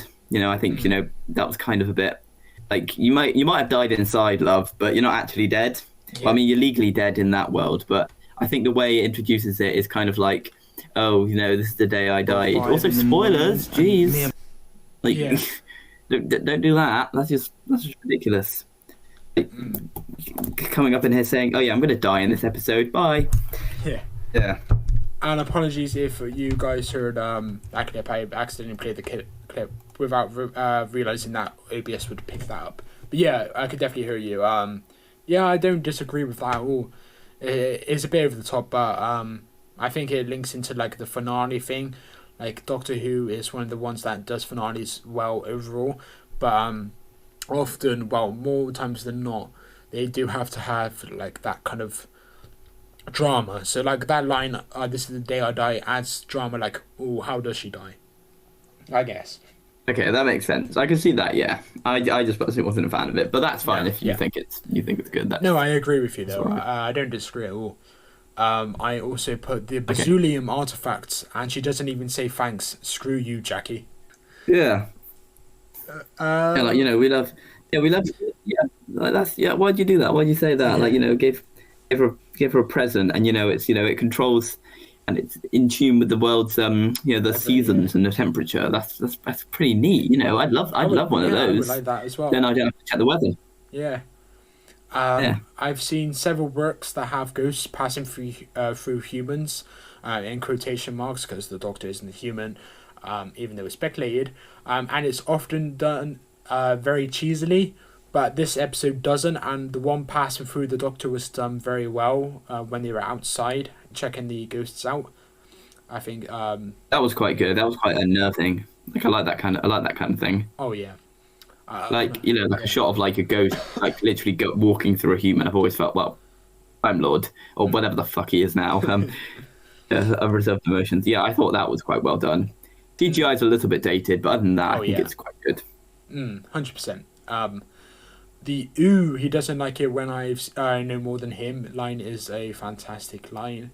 And it goes without saying, Tennant was excellent as the Doctor, and in the story he looks so comfortable in the role. And we must remember, with that in mind, that this was his first ever season finale, and I think that's incredible to note because he was so composed and in control of the story. Like, he's not trying too hard to make it his performance over the top. He just is very natural, is second nature to him by this point, and I think that's incredible in retrospect. I agree. Mm. Yeah. Also, we love the fact that it wouldn't be until the season 8 episode, The Caretaker, that the Doctor would dress up as a Ghostbuster. Yeah. Yeah, I love that line. I love that line. We'll get to it though. I said, Yvonne Cleavage, thank you for the YouTube thumbnail for clickbait. I thought, yes. I also put the TV sequence is an opportunity for Russell T Davies to have some fun, and the way they executed it is much better than other TV sequences the show has done. I also put rest in peace Barbara Windsor. She had the best bit of dialogue Rest in peace, Barbara. We love you, Peggy. Oh yeah. Yeah. I said she had the best bit of dialogue in this little sequence. I put the quote in question was the only spirits I serve in this pub is gin and whatever, and I said that was genius from Russell T Davies, and is Yeah, see, that's why I love Russell T Davies. Is not only is the story's really good, but it's the writing and the jokes and the things that surround it. I thought for what is often labelled as a children's show, I just felt as if he just paid so much attention to the writing, and that's why I love Russell T Davies. Yeah. Oh yeah. One of the main positives about this story is all the lines of dialogue he gives. Like sometimes I don't think the tone is that good, like the shifts in tone, but I'll get to it. But I think Russell really saves this particular episode with all the quippy dialogue, and I think him and Moffat did that very well, and to a certain degree, Chibnall as well, because he does have some decent lines thrown in there. But I think Russell T Davies in particular was the master of those kind of lines, and I think they were very funny. There were some very funny lines in this. Yeah. Like when Jackie tried to talk to the Doctor, I love that bit. Yeah. Oh, that was good. Next note, I put, it never really elevates me emotionally. In this little sequence, it's just solid. It sets up the scene, but it takes forever for the Doctor to actually get to Torchwood. But we'll get to that when we actually get there. What do you think of like the tone? Did it like spark your emotions for anything other than nostalgia? Yeah, well handled. Not just the way they're setting up. Like we know the ghosts aren't a threat yet, but we want to make sure that they're they're there and they're kind of, there's a bit of mystery and ooh to them, and also how people are just just gotten used to them because they've been around for so long. I think the tone. I think tonally, it's balanced very well. It can be goofy at some points, like when they were singing the Ghostbusters bit, and the mystery and aura around it. And then when we return to Torchwood, and then it's a bit threatening and looming. Yeah. And again, I think the score definitely helps with that. Like the score is really, 100%. Really good. 100%. Yeah. Yeah. I think the tone is. I think tonally is very well, and it's not every day where you're surrounded by gunpoint outside the TARDIS, and then suddenly everyone starts applauding and cheering you. Like that was kind of an out of water moment, but I think it fits. Yeah. With the show, and I think it fits 100%. With the emotion of the scene. Like that would happen anyway, I think. Yeah. Yeah, I completely agree. I said, I thought it was notable that the two colleagues asking to leave at the same time gag is also reused in The End of Time with the Vinvoce / cacti / cactus. So yeah, I do like that gag. And then I put Martha. Well, it's her cousin, I believe. They of course had to explain why Phil had been in the show before, and I believe they said in Smith and Jones, was it that it was her cousin or something or other? So I think had a cousin who was worked at Canary Wharf, Yeah. but she disappeared or something. And I think that was a nice little explanation to it. I think Freema was solid in this. She didn't really have much to do. But I'm glad they saw the potential in her and brought her back for season 3. Like that, I'm glad. Like she was a good companion. Like I really liked Martha. Yeah. I think she was better in season 3 than in season 4. In season 4, I think she was very much wasted. Yeah, only appeared for a few episodes. Oh yeah, she was in the season finale as well. But Yeah. She's yeah, also in I know what Torchwood, you mean. She's in like 3 or 4 episodes of Torchwood season 2. Wait, is she? Yeah. Oh my god. Yeah, that's something to look forward to. They're What's she doing good in episodes Torchwood? as well. Oh wow, I'll look forward to that. Mm. Like, what does she turn up and help the team or something? Yeah, she's working for UNIT at that point, I believe, and then she's in contact with John Barrowman. This was after Utopia, maybe, and after Utopia and the season 3 finale, they're both in contact with each other, and she meets him.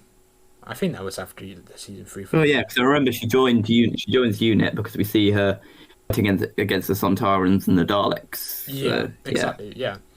I think the direction in the scene of Freema Agyeman, her character going through all the building work, like what do you call it? The walls, but the plastic walls. I think the direction in that scene was brilliant. Yeah, plastic coverings and stuff. Yeah. But Yeah. the thing is, I'm just thinking about it now.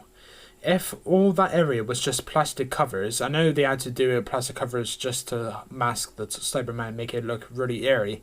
But where does the building construction actually go on for? What was the need of that plastic wrapper all the way around that area? Yeah, It's weird, that's a good point. but it's just meant to make it airy, doesn't it?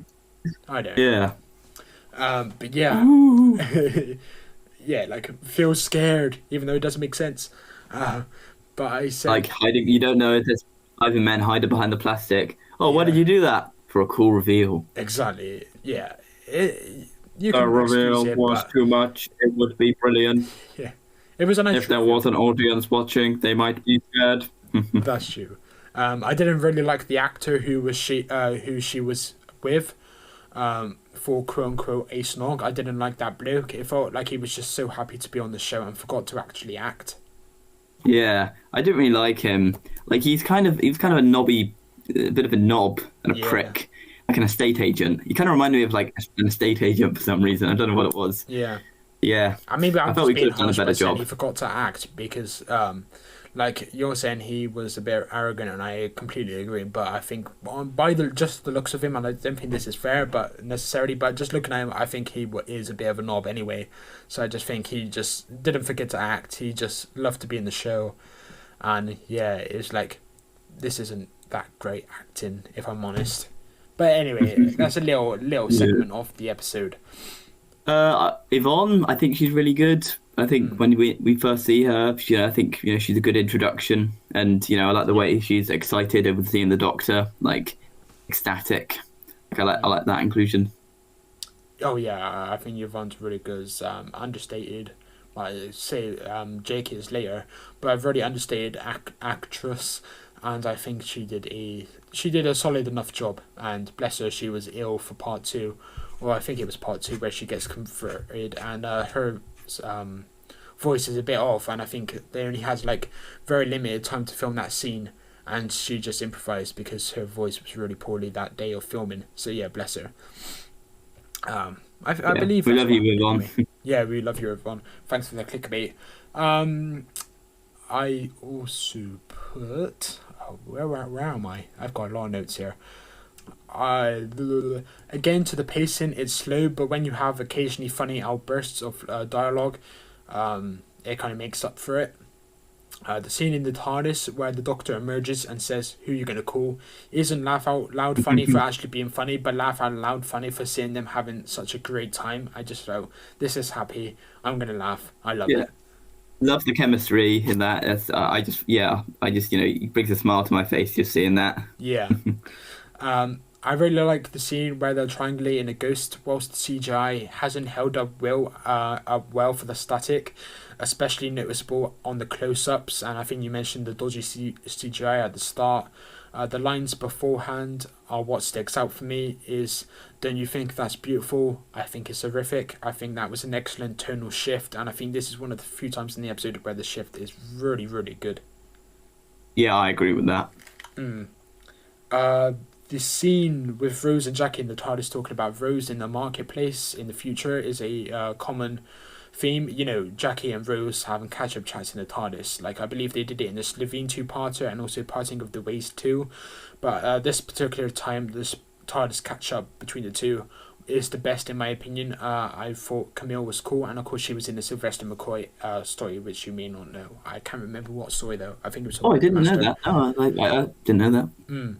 But yeah, she was just like someone on the street. But yeah, she had a speaking bit in that episode. I'll have to figure out which one it is. But yeah, I think I really liked that emotional thing because I feel there was definitely a lot. She really loves her daughter. She's all she has pretty much after Pete died.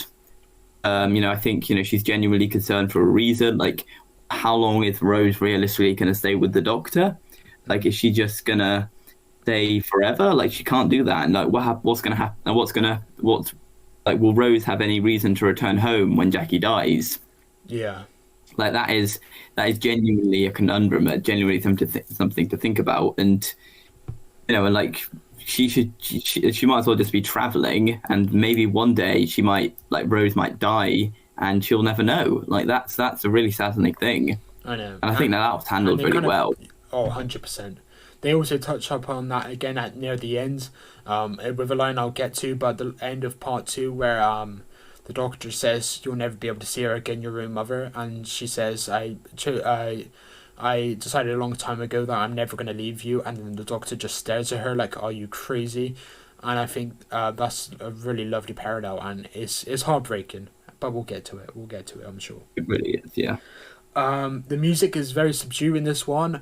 Murray Gold opted for subtlety rather than bombastic, which I think worked very well without making the episode a bore, because, like I said, it was setting up stakes a lot, like setting up the characters, the story, and I think it could have easily been boring if it wasn't for the score, which worked very well in keeping it tolerable and pretty exciting. Well, not exciting, but like very consistent. I completely agree with you when you said that Murray Gold's score was very understated in this episode, and I think it was very good.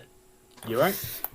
Yeah. I'm just just having a read through my notes. Okay. Is there any that we've skipped over? I think we're all good. So, are we getting to Torchwood now? Yes, very almost. I've only got about 15 more notes. No, I just want to, because I know you're the head of this podcast. I don't want to steal your thunder, but yeah, you just keep on going. When we get to that point, I'll let you know. You know the episode anyway, so when we get there, I'm sure you'll have a lot of notes, and then I'll just quickly catch up in that case, like catch up to where you are. All right. Okay. So I'll get to the Torchwood bit pretty swift. I said. It's the start of the Alonso arc. Of course, Russell T Davies realised this arc in Voyage of the Damned, and then the iconic line, if we end up on Mars, I'm going to kill you. I thought that was genius. I love it. Love that. Yeah.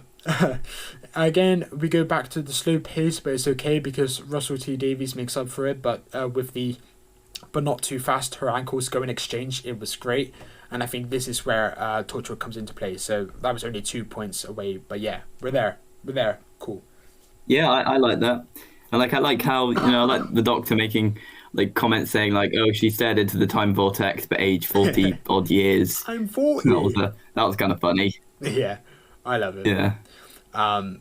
Yeah. Yeah, I thought that was quite funny. And it's quite a bit sweet as well because it's literally happened, except from the aging part in the Parting of the Ways. It's like, it's a reference to it, but they made light of it, and I get what they did, but when you consider the emotional thing in Parting of the Ways, you think, is it something to joke about? No, it's fine. I don't mind it. And given how he's literally had companions who have aged to death in front of him. Yeah. Sarah, for instance. Like, yeah, like I think I like it was a dark joke, and yeah, that was kind of funny. Yeah, Like was it still was funny. kind of it was a bit dark. I think.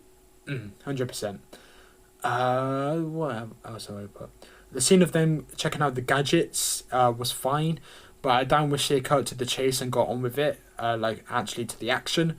The conflict between Yvonne and Jackie gave them something to do, I guess, but it's pretty, it's decent. I wouldn't say it's that good. But then the reveal that they're in Canary Wharf is very good. I really enjoyed that kind of relatability of sorts. Yeah. Oh, I almost forgot. I like the running gag when Jackie said she was kidnapped. I thought that was quite funny. Yeah.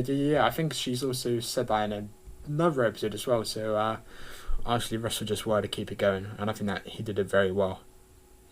Yeah, I kind of like that. Say, I'm not your companion. I've been kidnapped. Yeah. I really like Jackie in this episode. She was good. Yeah, we love Jackie Tyler. We stand Jackie Tyler. Yes, we do. The two male actors that were converted by the Cybermen / Martha 1.0, as I call her, look very similar. I still struggle to distinguish the two male actors, and I think, oh, they're doing this again, but is it necessary? Like, why did they have to take over three of them when there were like four people there at the start? Like, where did the fourth person go? I don't know. They look very similar to me. Yeah. Like I did like the conflict as you say between I like the conflict between the Doctor and Yvonne about the dangers of messing with the void, Oh, and the yes. void. The Doctor makes it sound very ominous, and I like how he used a piece of glass with his screwdriver to shatter it, to show just how fragile the universe is. And CGI on the cracking glass was a bit. Oh, I disagree. I think it was that. But Was yeah, they used actual. Yeah. And I think Yvonne, and I like the way Yvonne just allows the countdown to happen until the last second when the Doctor essentially is able to use reverse psychology to convince her. Yeah, that was very good. 100%. Yeah. Yeah, that's. And go for it. You go ahead. I was just gonna go to a later point in the episode, but you can start. Yeah, I'm about 4 points behind, so I'll quickly catch up. They go to the sphere chamber, and I'm not massive about the talking scenes where the Doctor and the team are walking down to the sphere chamber, or even in the sphere chamber, but we do get callbacks before that, including the Sycorax and also Queen Elizabeth. Of course, the Christmas invasion and Tooth and Claw, which I thought was good. I'm not. Because they shot down the Sycorax and Christmas in Day, the Christmas invasion. Like that, I like that. Good. Like that's another reason why I love Russell T Davies era Who. It was so tightly done. It was so like the continuity was tight and it stuck to it. Oh yeah. And then the Doctor's face when he just turns out like it's like the reminiscent of his anger to Harriet Jones. Yes, we know who you are. In the Christmas invasion, it was like it's been a whole season since that.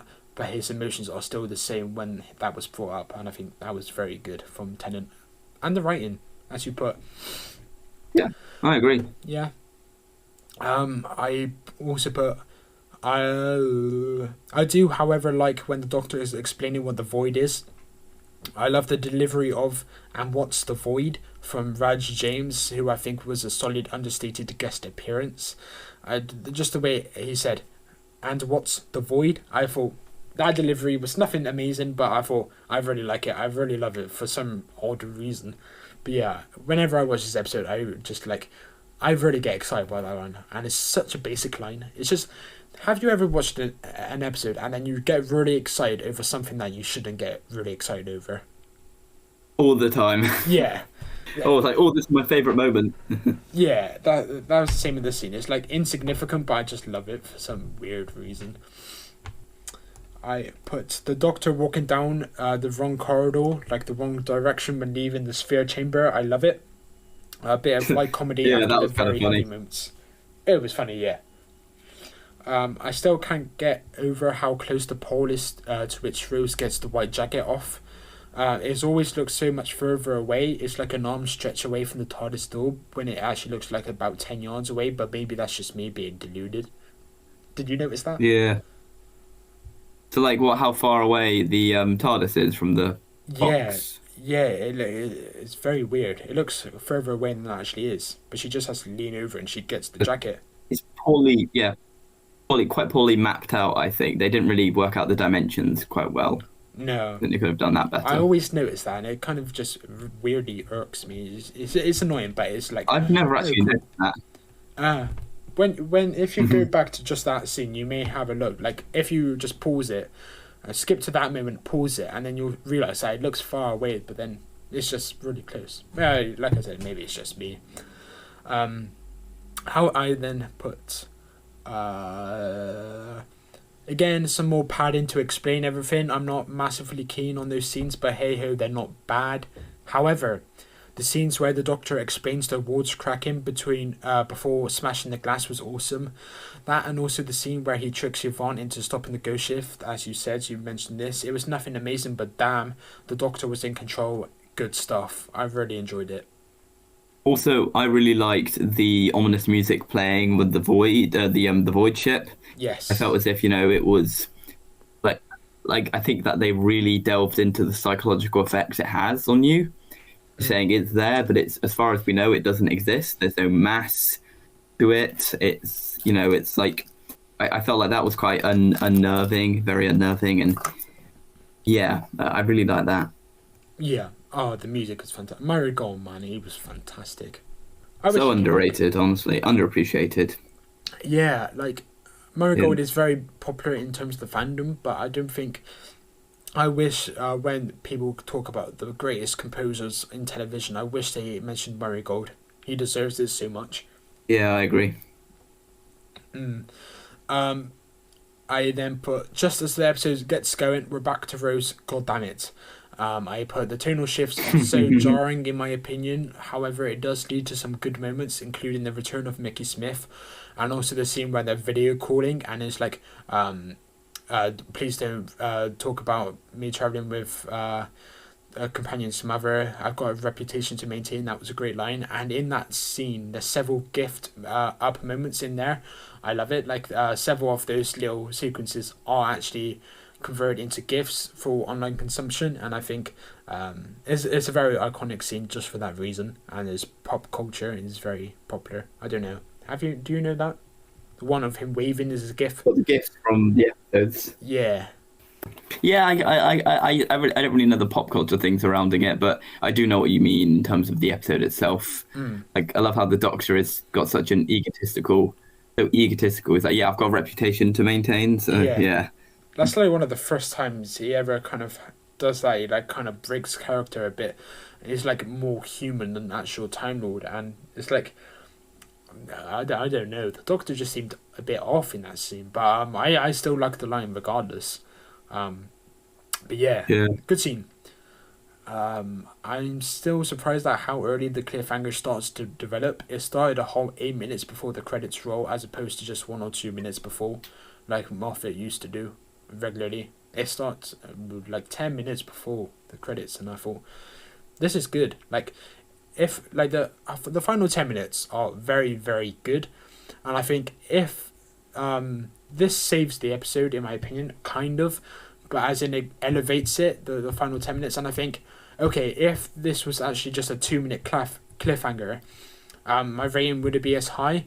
But then because it was so long and it takes up like 8 over 45 of the episode, I think it definitely deserves to bump up my rating by like 0.5 or by a whole point, just because that 8 minutes of like from the Cybermen being revealed to the creepy Dalek reveal at the end, it was so I'll just fantastic. comment.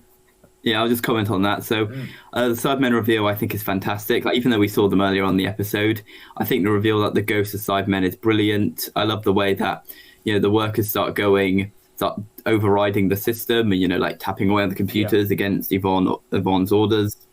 And I love the way the Doctor kills Martha 2.0 or 1.1, 1.0, whatever her name was, Martha's cousin. I think that was all in the. And can I just say, the return of that excellent Cybermen theme score from The Rise of Cybermen and Age of Steel, the do do do do do do. Listen to my acapella there. I should start an acapella channel. Good. I thought that inclusion was like, oh my god, this is like so cool, and like your heart starts racing. But I think the ultimate reveal really is the Dalek one, with the reveal that the Daleks are inside the ship, and like it's slowly opening. Mickey's got his gun, and like Rose Tyler, she knows what it is, and then the Daleks fight, and like the end where they all start yelling "exterminate," and then cut to the credits. Yeah. Absolutely incredible. Yeah, I just got. I'm guessing that's the final note you have for this episode. Before we get into the second part. Yeah. Overall, I think it was pretty solid. I'm just gonna run through my notes because I did skip ahead, but then I do have 5 or 6 notes here. So I'll quickly run through this. I put the Doctor using his screwdriver to find the source, and then the Cybermen. That was an iconic scene, and that very scene is also reused in Human Nature, The Family of Blood, as like a flashback. And I mentioned in a previous review that I love that little segment. What are they? We Are the Cybermen is an absolutely incredible exchange of sci-fi babble. I love it. The transitions from the Ghost into the Cybermen was well put together. The long shots have some sort of glow in between the mechanical components of the Cybermen, and they literally look like droids, and it's so awesome. The special effects team, however, did forget to add the zap effects when the Cybermen got a hold of the news reporter, and then I just put oof. One aspect of the RTD era that was used too often, in my opinion, is the news reports. I put, you're telling me in a couple of minutes between the Ghost shift starting, we get several news reports and police statements about it. Come on, it's Russell T Davies trying a bit too hard, in my opinion, but it's still fine.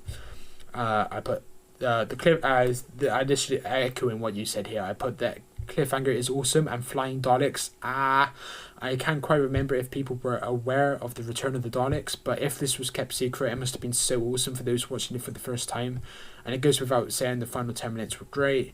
The Next Time trailer is great too, and it sets up the emotions for an awesome, unpredictable second part. Yeah, I agree. Like, I definitely didn't see that ending coming because I was staring at the void, wondering what was inside it when I was well, about how old was I? Like 5 or 6 or something. I don't remember. But I think that ending was just amazing. That was key stuff, and like I can pretty much remember the excitement I felt at the idea of the prospect of Daleks fighting Cybermen. I was like, oh my god, like I really loved it.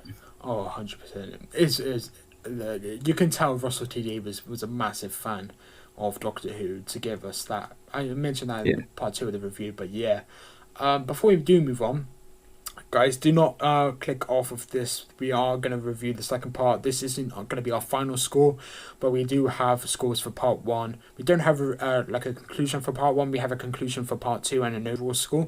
But just for rating the first episode, Army of Ghosts, what would you give it out of 10? Army of Ghosts. So I would give Army of Ghosts a solid 8.5 because I think it's a perfect, not a perfect episode, but I think it's a brilliant setup for a 2-parter. I like the fact that the Cybermen and the Daleks, like the confrontation isn't introduced until the final few minutes. Could we get a bit of time building it up? Yeah. And I think ultimately the second part is the payoff, and I really think that it's a brilliant setup for this episode. Love the Torchwood reveal. Love the score. I think Murray Gold is really underappreciated. And I really think that the whole setup for the episode, the jokes, the punchlines, the writing, everything is so well done. I think it's an overall brilliant, fantastic episode. I would just like to echo what you said. I'm just going to say I completely agree with you. You summed everything up perfectly there. But as for ratings go, I was very hesitant on what to give this. I was like, is it a 7? Is it a 7.5? Is it an 8? And I thought I'll just go down the middle. I put 7.5 for Army of Ghosts. So we're not actually that far apart. It was like 1 point away, and I think it was a really strong first part. And I think you nailed your conclusion. I just think it was very. There were parts where it could have been better. It was setting up the stakes for a long time, and I think only the final 8 to 10 minutes is where it kind of elevates itself. And I think I would struggle to give it like a 9 or anything like that. So I think 7.5, that's fair in my opinion. I wouldn't disagree with an 8.5 either. So this first part has been strong. I think we can both agree that would be a hit for the first part. Definitely a hit. Right. Let's finish up here by quarter 2. Maybe 10-2. Okay, yeah. Sound good? Cool. Yeah, that's fine, yeah. I haven't had any lunch, so I'm going to be famished by the end, but let's Okay, get through it. let's get this in a half hour. In that case, do you just want to run through your list, and then I'll run through my list, and then if there's something that we like strongly disagree with, we can just jump in. So you go through your list first, I'll go through my whole list, then we do the conclusions at the end. Yeah, that sounds all right. Cool. Go through your list if you want. Great. I think the way the episode opens, I don't like the fact that it, is continuing with Rose on the beach. It kind of pulls us a bit out of the emotions that we felt in the previous episode. Like, we already got this in the first part. Why are you doing this again? That was just one issue I had. Say, yep, this is the day I die. Yeah, you said that last time. Yeah. I think as the episode opens, I really, really like the way that Rose is able to avoid extermination. Like she says, she's able to stop them, and then, basically by saying she knows what they are. Daleks, the Cult of Skaro. Really love the introduction of the Cult of Skaro. I've somewhere in my attic, I've got all the toys of the Cult of Skaro. Dalek Sec, Dalek Thay, Dalek Gast, and Dalek Khan. I don't know where they are. They're somewhere. Same. I've got. Maybe I'll get them at the end. Yeah, I like the idea of Daleks having names. I think that's quite an interesting thing, because normally Daleks are just drones; they don't have names. But this was an interesting inclusion. Try to think. Extracting information. I thought that was quite a pretty nasty scene when they kill the scientist. Right. She says you didn't need to kill him. Neither did we need him alive. That's a great line exchange. Yeah. I guess the Cybermen as well being introduced earlier on in the episode. Wait, how far should I go with my notes actually? All the way to the end if you want, and then just stop before you get to the conclusion. So, as in the conclusion thoughts. So go right to the end, and then I'll run through my list. Then we'll do the conclusion at the end. So we get out of here. Cool. Just checking. Yeah, no worries. Yeah, cool. Just checking. So. Yeah, I like the Cybermen again. Love them. I think they're quite imposing and menacing. I think I like the way we're showing humanity struggling against them. With the fighting between the soldiers and stuff, and everybody terrified of staying home. I reckon if the Cybermen were to be the ones to impose lockdown, everyone would stay at home. Yeah. They do. I was watching the episode and I was thinking, if Cybermen were enforcing stay-at-home orders, everyone would comply with lockdown. Yeah. Yeah. I really like that bit. Really liked how the Doctor was chastising the Cybermen and stuff for their actions being brutality and things. I love how the Cybermen were sort of introducing themselves to the world, saying we can remove gender, we can remove sex, we can remove race and stuff. One pure race. I mean, my God, Karl Marx would be proud. Yeah. Yeah, I think. Yeah, you can see the Cybermen's logistics behind it. Love the more confrontations with the Daleks and Rose and Mickey. Rose tries to intimidate Daleks. Rose is able to intimidate Dalek Sec by saying that she killed the Emperor. Poured a blanket of dust over, basically poured a bucket over his head and turned him into dust. Yeah. That was the vortex rather. Why did I say bucket? The vortex. I thought that was quite spicy. Love that bit. Yeah. The Genesis arc. I'm glad that they were setting that up. That was quite a neat thing. You're wondering, what is this? Why does it matter so much to the Daleks? A bit of a good callback to when Rose first met the Daleks and when she gave Metatron or Metaltron. I forgot what was the Dalek that was Henry Van Setten was keeping. Metaltron, yeah, I like the way that was as a good callback. What were you going to say? Something? Oh no, you were dead right about the Metaltron. That's what he called them, or the Dalek. Ah, good. Yeah. The way that they the way that they, the Dalek, I think the way the Daleks and the Cybermen first interact, I love it. The best way to describe it is, imagine if an entitled parent, a Karen, met a high school bitchy teenage girl. Like the interaction was just like that. Like identify yourself. You identify yourself first. Identify yourself. You identify first. And I just love the interaction. It was kind of funny, really. That's all it reminded me of. Like they're basically bitching against each other, and then they're saying Daleks do not identify first, and then you say you have identified yourself as Daleks. And then, we had the setup of Cybermen versus Daleks, saying we could fight 4 million Cybermen with one Dalek. That was a good thing. Yeah. The Doctor, seeing the Daleks again, that was pretty good. Jake, love you, Jake. Glad that you could come back. Oh yeah. I think that was a really good callback. I'm glad that they, reintroduced the parallel world. They said, the Cybermen went through, and so did we. Love the Preachers, love Jake, love our resident gay guy. Yeah. Even though they've cut out that scene, which I'm still pissed about, about that scene, because I think that would have worked so damn well. It did work damn well in the cutting room floor, like as in the deleted scenes, but I wish they included it. Yeah, I agree. Like, Russell T Davies was an advocate for introducing gay characters. Like, did you know in the planned Sarah Jane Adventures finale, it was going to reveal that Luke was actually gay? I did know that, yeah. Yeah. That would be cool. That was that, like, he was going to introduce that.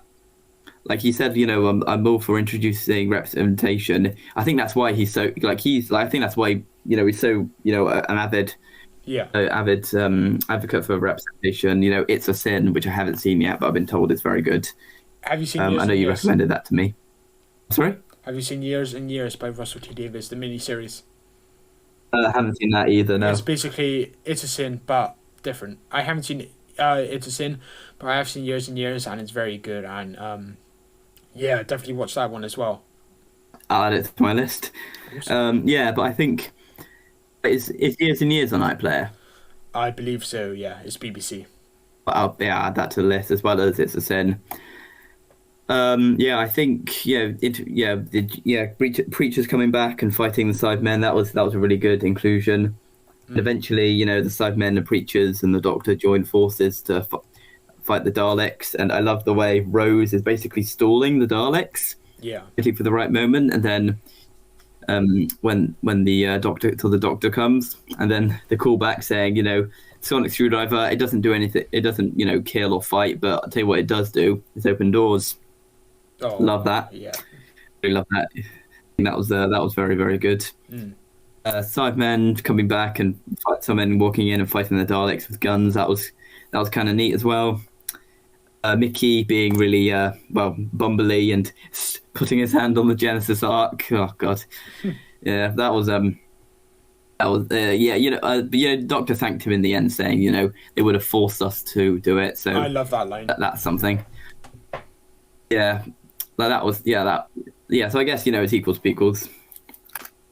Fight between the Daleks and Cybermen, that was really good. I do wonder how the Daleks broke out of the vault. That's my question. Was that ever explained? They had... Oh, that's a good point, because they had it on lockdown. But then the Daleks could just roll out. I assume they just... Like in Dalek, they could just open doors really easy. So they didn't dwell on the door opening. But I think it's pretty safe to assume that they could unlock it themselves. Okay, cool. So they have a fight in... we get the Battle of Canary Wharf, the fall of Torchwood. Preachers, Torchwood, Cybermen, and Daleks all fighting. It's amazing to see the Daleks and Cybermen fighting, even though Daleks don't go down easy. Oh, yeah, true. I think for the limited budget, they did a pretty good job. Yeah. And then, Doctor has a plan in the end to suck them all into the void, which is why he gets the two big magnetic things that change the mass of an object. Pardon me. I forgot to mention callbacks to Queen Victoria with Yvonne Hartman. I think she's a rep. She says, she wants Britain to become independent and views the British Empire as still a thing. She had kind of a colonialism vibe to her, I think. Yeah. Not sure if you noticed that, but I think that was a really good callback to the beginning of Torchwood. Yeah. Cybermen scrambling to try and convert as many people as possible. Jackie Tyler was able to slip away, but Yvonne, she she met her. She did her duty for Queen and Country, and she was painfully converted. That was kind of sad. I liked her character despite her flaws. Doctor, as I say, has a plan, and the Daleks escape into the city, into London, and I think the reveal of the Genesis Arc was just excellent. They say it was Time Lord technology, not Dalek. Bigger on the inside. And then, the score, as all the Daleks start pouring out, that was amazing. I really love that bit. And the Doctor explained, Pete in Pete's world lost his Jackie, while Jackie lost her Pete. And then I think I really liked the reunion between the two, because it's literally like seeing a ghost. Obviously, it's not them. It's not their version of them, but it's still. I made a comment about that as well.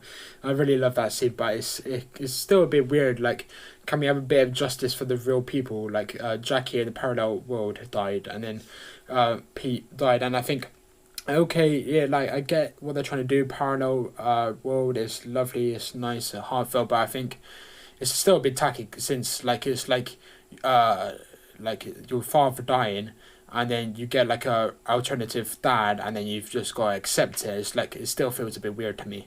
But yeah, I agree with you. Fair enough. I mean, I can see what you mean. Like, even if it seems like them, it's not actually them. It's like, it's somebody else's, literally. I have to go serious time. So, this was one of the most devastating moments on television I think I'd ever watched as a child. Yeah. Like, I cried. I when I rewatched it the other day, I also cried. When literally they're putting their hands against the wall on their own parallel Earths, and the score, the music that comes in.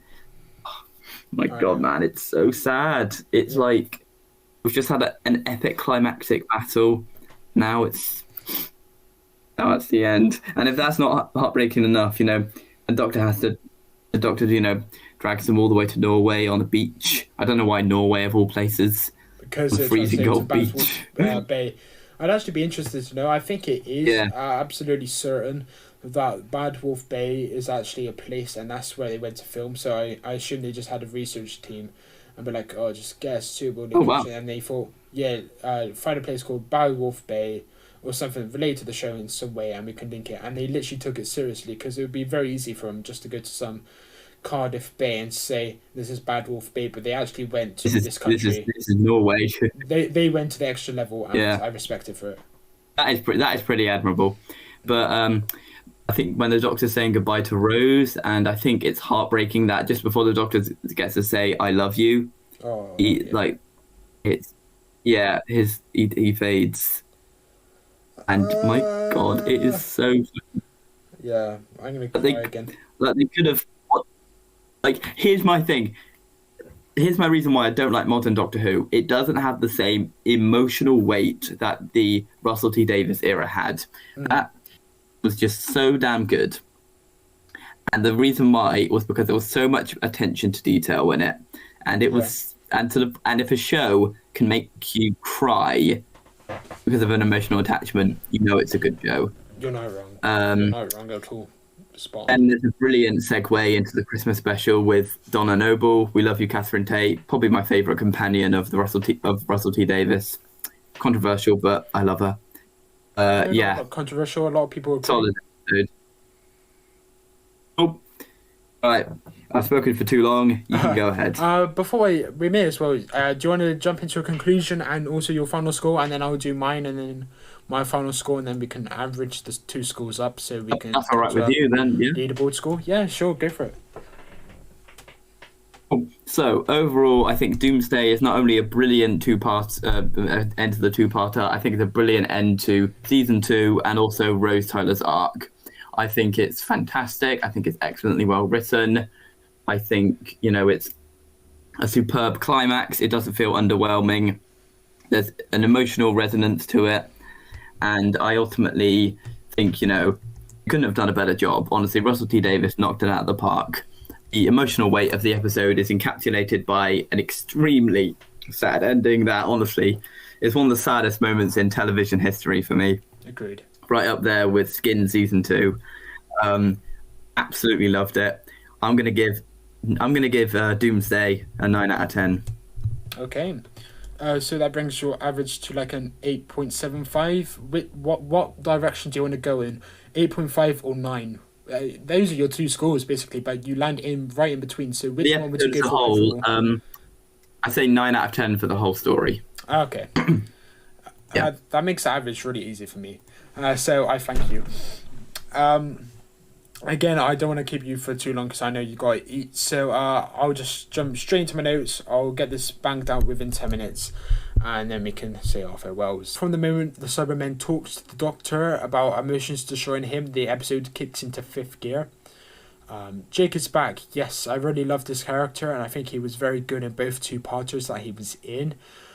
Rose calls back to previous events. I think my grammar was a bit off there, but she calls back to previous events, specifically the episode The Dalek, where she touches the outer shell to wake the Dalek up, and she links that to the Genesis arc, and I think that was cool. And of course, she was right. So yeah, that was a nice little bit. That was a nice throwback, but they do prolong these exposition scenes for the sake of nostalgia, which is quite annoying in my opinion. I like how the Doctor tries to pull Peter close to the sentiment of parallel Jackie being his wife. However, as I've said before, it is a bit icky, and I thought, okay, nice, but the real husband is dead. Can we have some justice for the real characters, please? But it was nice for the sentimental value, I guess, and I don't just guess. I think yes, it is good. Do you believe I can do that? Yes, exchange is very uplifting and smiley. I love it. Jackie saying the fire extinguisher to establish the staircase was funny and is typical Jackie. I love that line. Good comedy. The Doctor said, Yeah, that was pretty good. yeah. I love that. Where are you? Is there anything you can see? The fire extinguisher. I love it. Oh, yeah, I forgot about that. A good. Yeah, I really love Russell T Davies' era of writing. Yeah, he's got some really nice lines. So does Moffat, but Russell just mastered it. He knew how to time these lines perfectly, and he did just that. The Doctor saying her full name to Pete before alluding to Father's Day, the "you got her name wrong" line. Man, Tennant was on fire. Finally, a tonal shift that I absolutely adore, the intensity to little to nothing when Jackie meets Parallel Pete, as I call him, Parallel Pete. The whole scene is great, from the dialogue to the acting of Jackie and Pete to the facial expressions of the crew behind them. It was great. The Daleks and the Cybermen's second battle in the storage room is awesome and is the exact quote-unquote mold that I wanted. The voice acting is perfect of the Cybermen and the Daleks and was mixed seamlessly and very intensely. But my god, the Cybermen are incredibly slow. It will all be done before all the Cybermen actually return to the tower after they were prompted. God, they were slow. Rose whispering, "Come on, please," to the Doctor is a really nice snippet, little scene there. I'm fairly certain this was dubbed over though. There is no way Billie Piper's voice was that clear on the visual take. Anyway, it goes without saying, Rose was a 50-50 companion. I don't know what you think, consolidated opinion about her, but Rose was 50-50 for me. I kind of liked her, but not massively.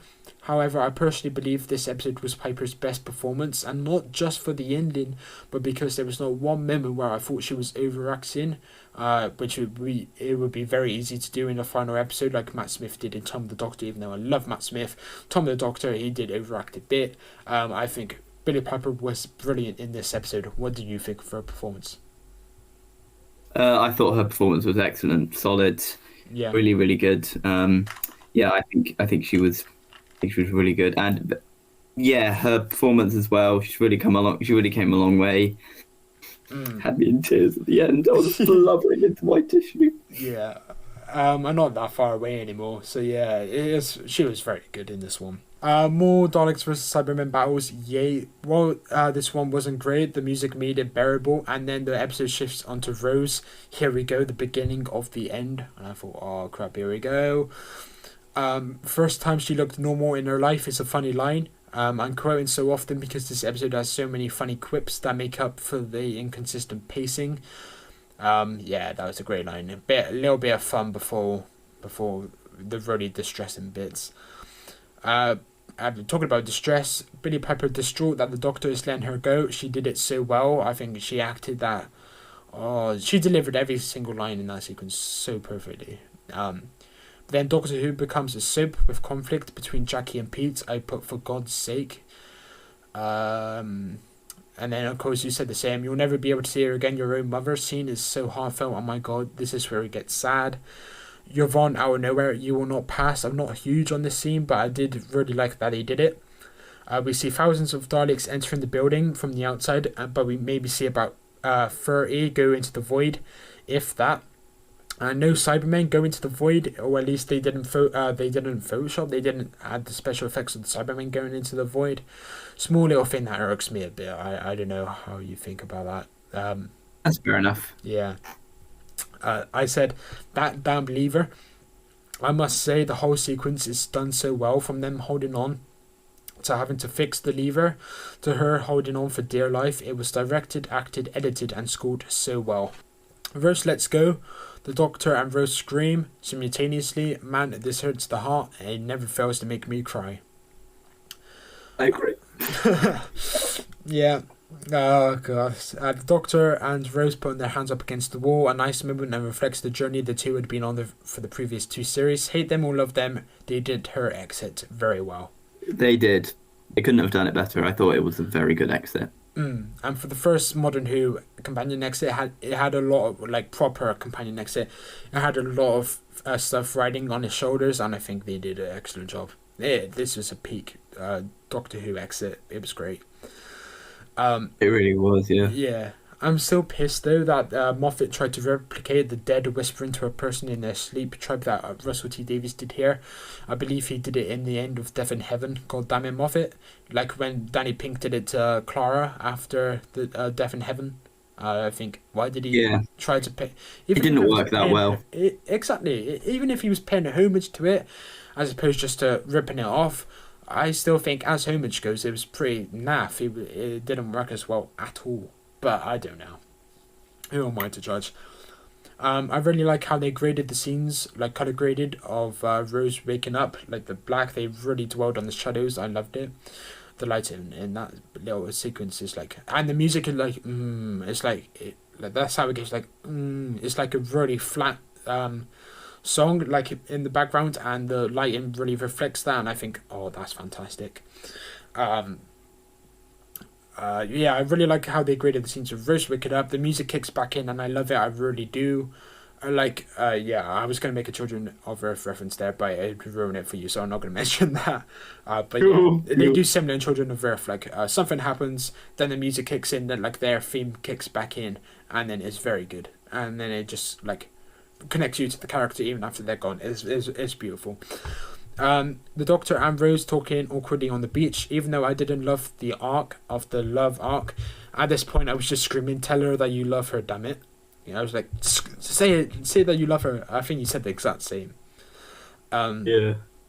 The Doctor ending it with Rose Tyler. That bit will never fail to make me cry either. Tennant and Piper were both on top form. The orchestrated music was perfect in that scene. It was so emotional. My dad was crying as well. Like when I first watched that with my mum and dad. Yeah. Like literally, my mum looked at him and said, "Oh, are you crying?" And he said, "No, it's just hay fever." If you don't watch the scene and you don't cry, then you must be the devil. I don't even know that is, how can you not cry? It's such a sad scene. It's this scene, and also the one, the Amy and Rory leaving in The Angels Take Manhattan. These are the 2 exits that never fail to make me tear up. And then my final bullet point was, it's Donna. We're not over what just happened, but they're trying to force us to be. Sad, bittersweet confusion, sadness. That's the sequence of events I had anyway when watching this back. I'm so glad Benjamin Cook, who I believe works for Doctor Who magazine, told Russell T Davies to cut the cliffhanger of Journey's End out because it was too emotional. If we had the Cybermen pop up behind Tennant straight after the Doctor dropped Donna off at the end of Journey's End and the lovely moments with Wilf in the rain, it would have spoiled it. Like, they would try to play it for laugh surprise when it was so emotional. And a bit of me did wish they cut out the Donna bit too, but hey ho, it was fine, and I've never had a problem with it before. But looking back, it is a very emotional scene, and I'm still not over it enough to be like, oh wow, they've done a tonal shift, I can get on board. Like, yay, Donna. I really like Donna, but still. Speaking of getting on board, it wasn't as bad as what they did for season 3 when after he leaves Martha, the Titanic. True. Oh yeah, true. I think that was needed because See what they did Martha's there? ending was very good, but I do think it ended flat. So I think they needed that. If that was the end of the series, I'd be disappointed. It's to show that as the Queen, to make another Queen reference, the show must go on. Yeah. I really love Queen, if you can't tell. Yeah, I love Queen. But 80s yeah, music they're is my peak. favorite band. Yeah. Fair enough. Yeah, I think. I thought that was a good way of showing that even after all this stuff, the show's still got to continue. Doctor's got to go on, and he'll meet other people. So yeah. So yeah, I'll jump straight into the conclusion. Then I'll reveal the average for the leaderboard. I put the conclusion for this story as a whole is a mostly universally acclaimed ending to a character that has received mixed retrospective reviews from a lot of people over the years. Russell script hold this together just about, despite sometimes jarring tonal shifts, and also lackluster pacing in most of the first part that left a lot to be desired, in my opinion. Regardless, you can tell Russell T Davies is a massive fan, and you can see that especially in part 2, the Daleks vs Cybermen. 2 series into the revival, man, he was treating us to some really cool Doctor Who moments so early into his tenure. The show never really kicks into top gear with the exception of the end of part 1 and to an extent the end of part 2. Though part 2 offered a lot of fan wank was also not while still holding enough substance to avoid it being called just pure fan wank, it still had a really good coherent story to go along with it. There was a point Jake, Pete and Mickey I just said there was a point in the middle of my sentence. I don't know what I was trying to do there. Oh, there was a point of the story. There was a point of the fan wank. It kind of merged really nicely. That's the point I was trying to make. Jake, Pete, Mickey, good to see them. Tennant sued and booed in this role by that point. The standout in this 2 parts is definitely Billie Piper. She was very good. It offers a seldom satisfying conclusion to the Cybermen and Dalek battles, and the emotional output was met with extreme pleasure. Not perfect, but it's still damn good. I'd rate the second part a 8.5, which brings my average score for the story to an 8 out of 10. So your 9, mine 8 gives the overall an 8.5 out of 10. Happy with that? I'm happy with that. That's solid. Yeah, that's pretty good. Considering without the rounding up, you gave it like an 8.75. 8.5, that is very, very close to both our scores. So, yeah, I'm really happy with that. I think we both came to a very similar conclusion and score, and I think we made some good points. Before we do wrap this up, though, I do have the feedback about this episode, as in the story that I'll quickly read out. I conducted a poll a couple of days ago, maybe last week. I think it was a couple of days ago, and I asked for people's rating out of 10, and I made a poll, and it had 4 options, and 8 to 10 got the most votes. So 2 people said it was really poor, so 0.5 to 3.5, which I think is ridiculous. 2 people said 4 to 5.5, 8 people said 6 to 7.5, and 10 people said 8 to 10. So the general consciousness is 6 out of 10 and above. So most people agree this story is good, which I respect. It's a good story. Good. It's a good story. Very, very. And then like the independent scores, Michael Wilson gave this a 7. Andrew Kemp gave this an 8. Not an 8. Andrew Kemp gave this a 9. Adam Hurd gave this a 6.5. Timeless Tyler gave this a 7. George White gave this an 8. And Mario Bowser gave it a 10 out of 10. So yeah, I think we found the average out of everyone, to be honest. 8.5. That's good. So yeah, thanks for coming on, man. That was a lot of fun. Talking about who. Oh, you are. Yeah, definitely like this. Yeah, and I'm sure I've put you down for season 3, so they may actually offer you back on to talk again. We'll see. But yeah, if that happens, definitely accept, because I'm sure they'd really value your opinion on another story. And that wraps up the series. Actually, it's been a long 3 months of the series of the podcast if you've been listening every single week, and I hope this was a good end. Of course, all the episodes haven't been recorded yet, so I can't reveal the final scores of the leaderboard or the fan leaderboard, which we'll also be doing. But I will chuck it up in the edit, so it'll pop up around this point in the video, and you can have a look at the screen. If you're just looking at it in the background, look at the screen now, and you will see the fan leaderboard and the final HoM podcast leaderboard. 8.5 for I'm gonna go Doomsday. That's more than fair. I really appreciate that score. And yeah, thanks for coming on and being our final guest of the series. I hope that was good fun. It was great fun. Had a great time. Lovely. I think it was really great revisiting this. So thank you very much for inviting me on. No problem at all. And if people want to find you, do you have any outlets that people can find you on or not? Yes, I have a YouTube channel. It's called Nerd Incorporated. I also have an Instagram by the same name. So if you want to give that a go, check it out, and you can see hopefully high quality videos there. Yeah. And that just about wraps it up. So I'll bid farewell to you, Ed, and I will bid farewell to the episode and those who have made it this far. It's probably going to end up at like 2 hours, 15 minutes. So if you reach the end of the episode, thank you for watching the series. Ed, thank you for coming on. I'll see you in a bit. Thank you very much for inviting me. Take care. You too. Bye-bye.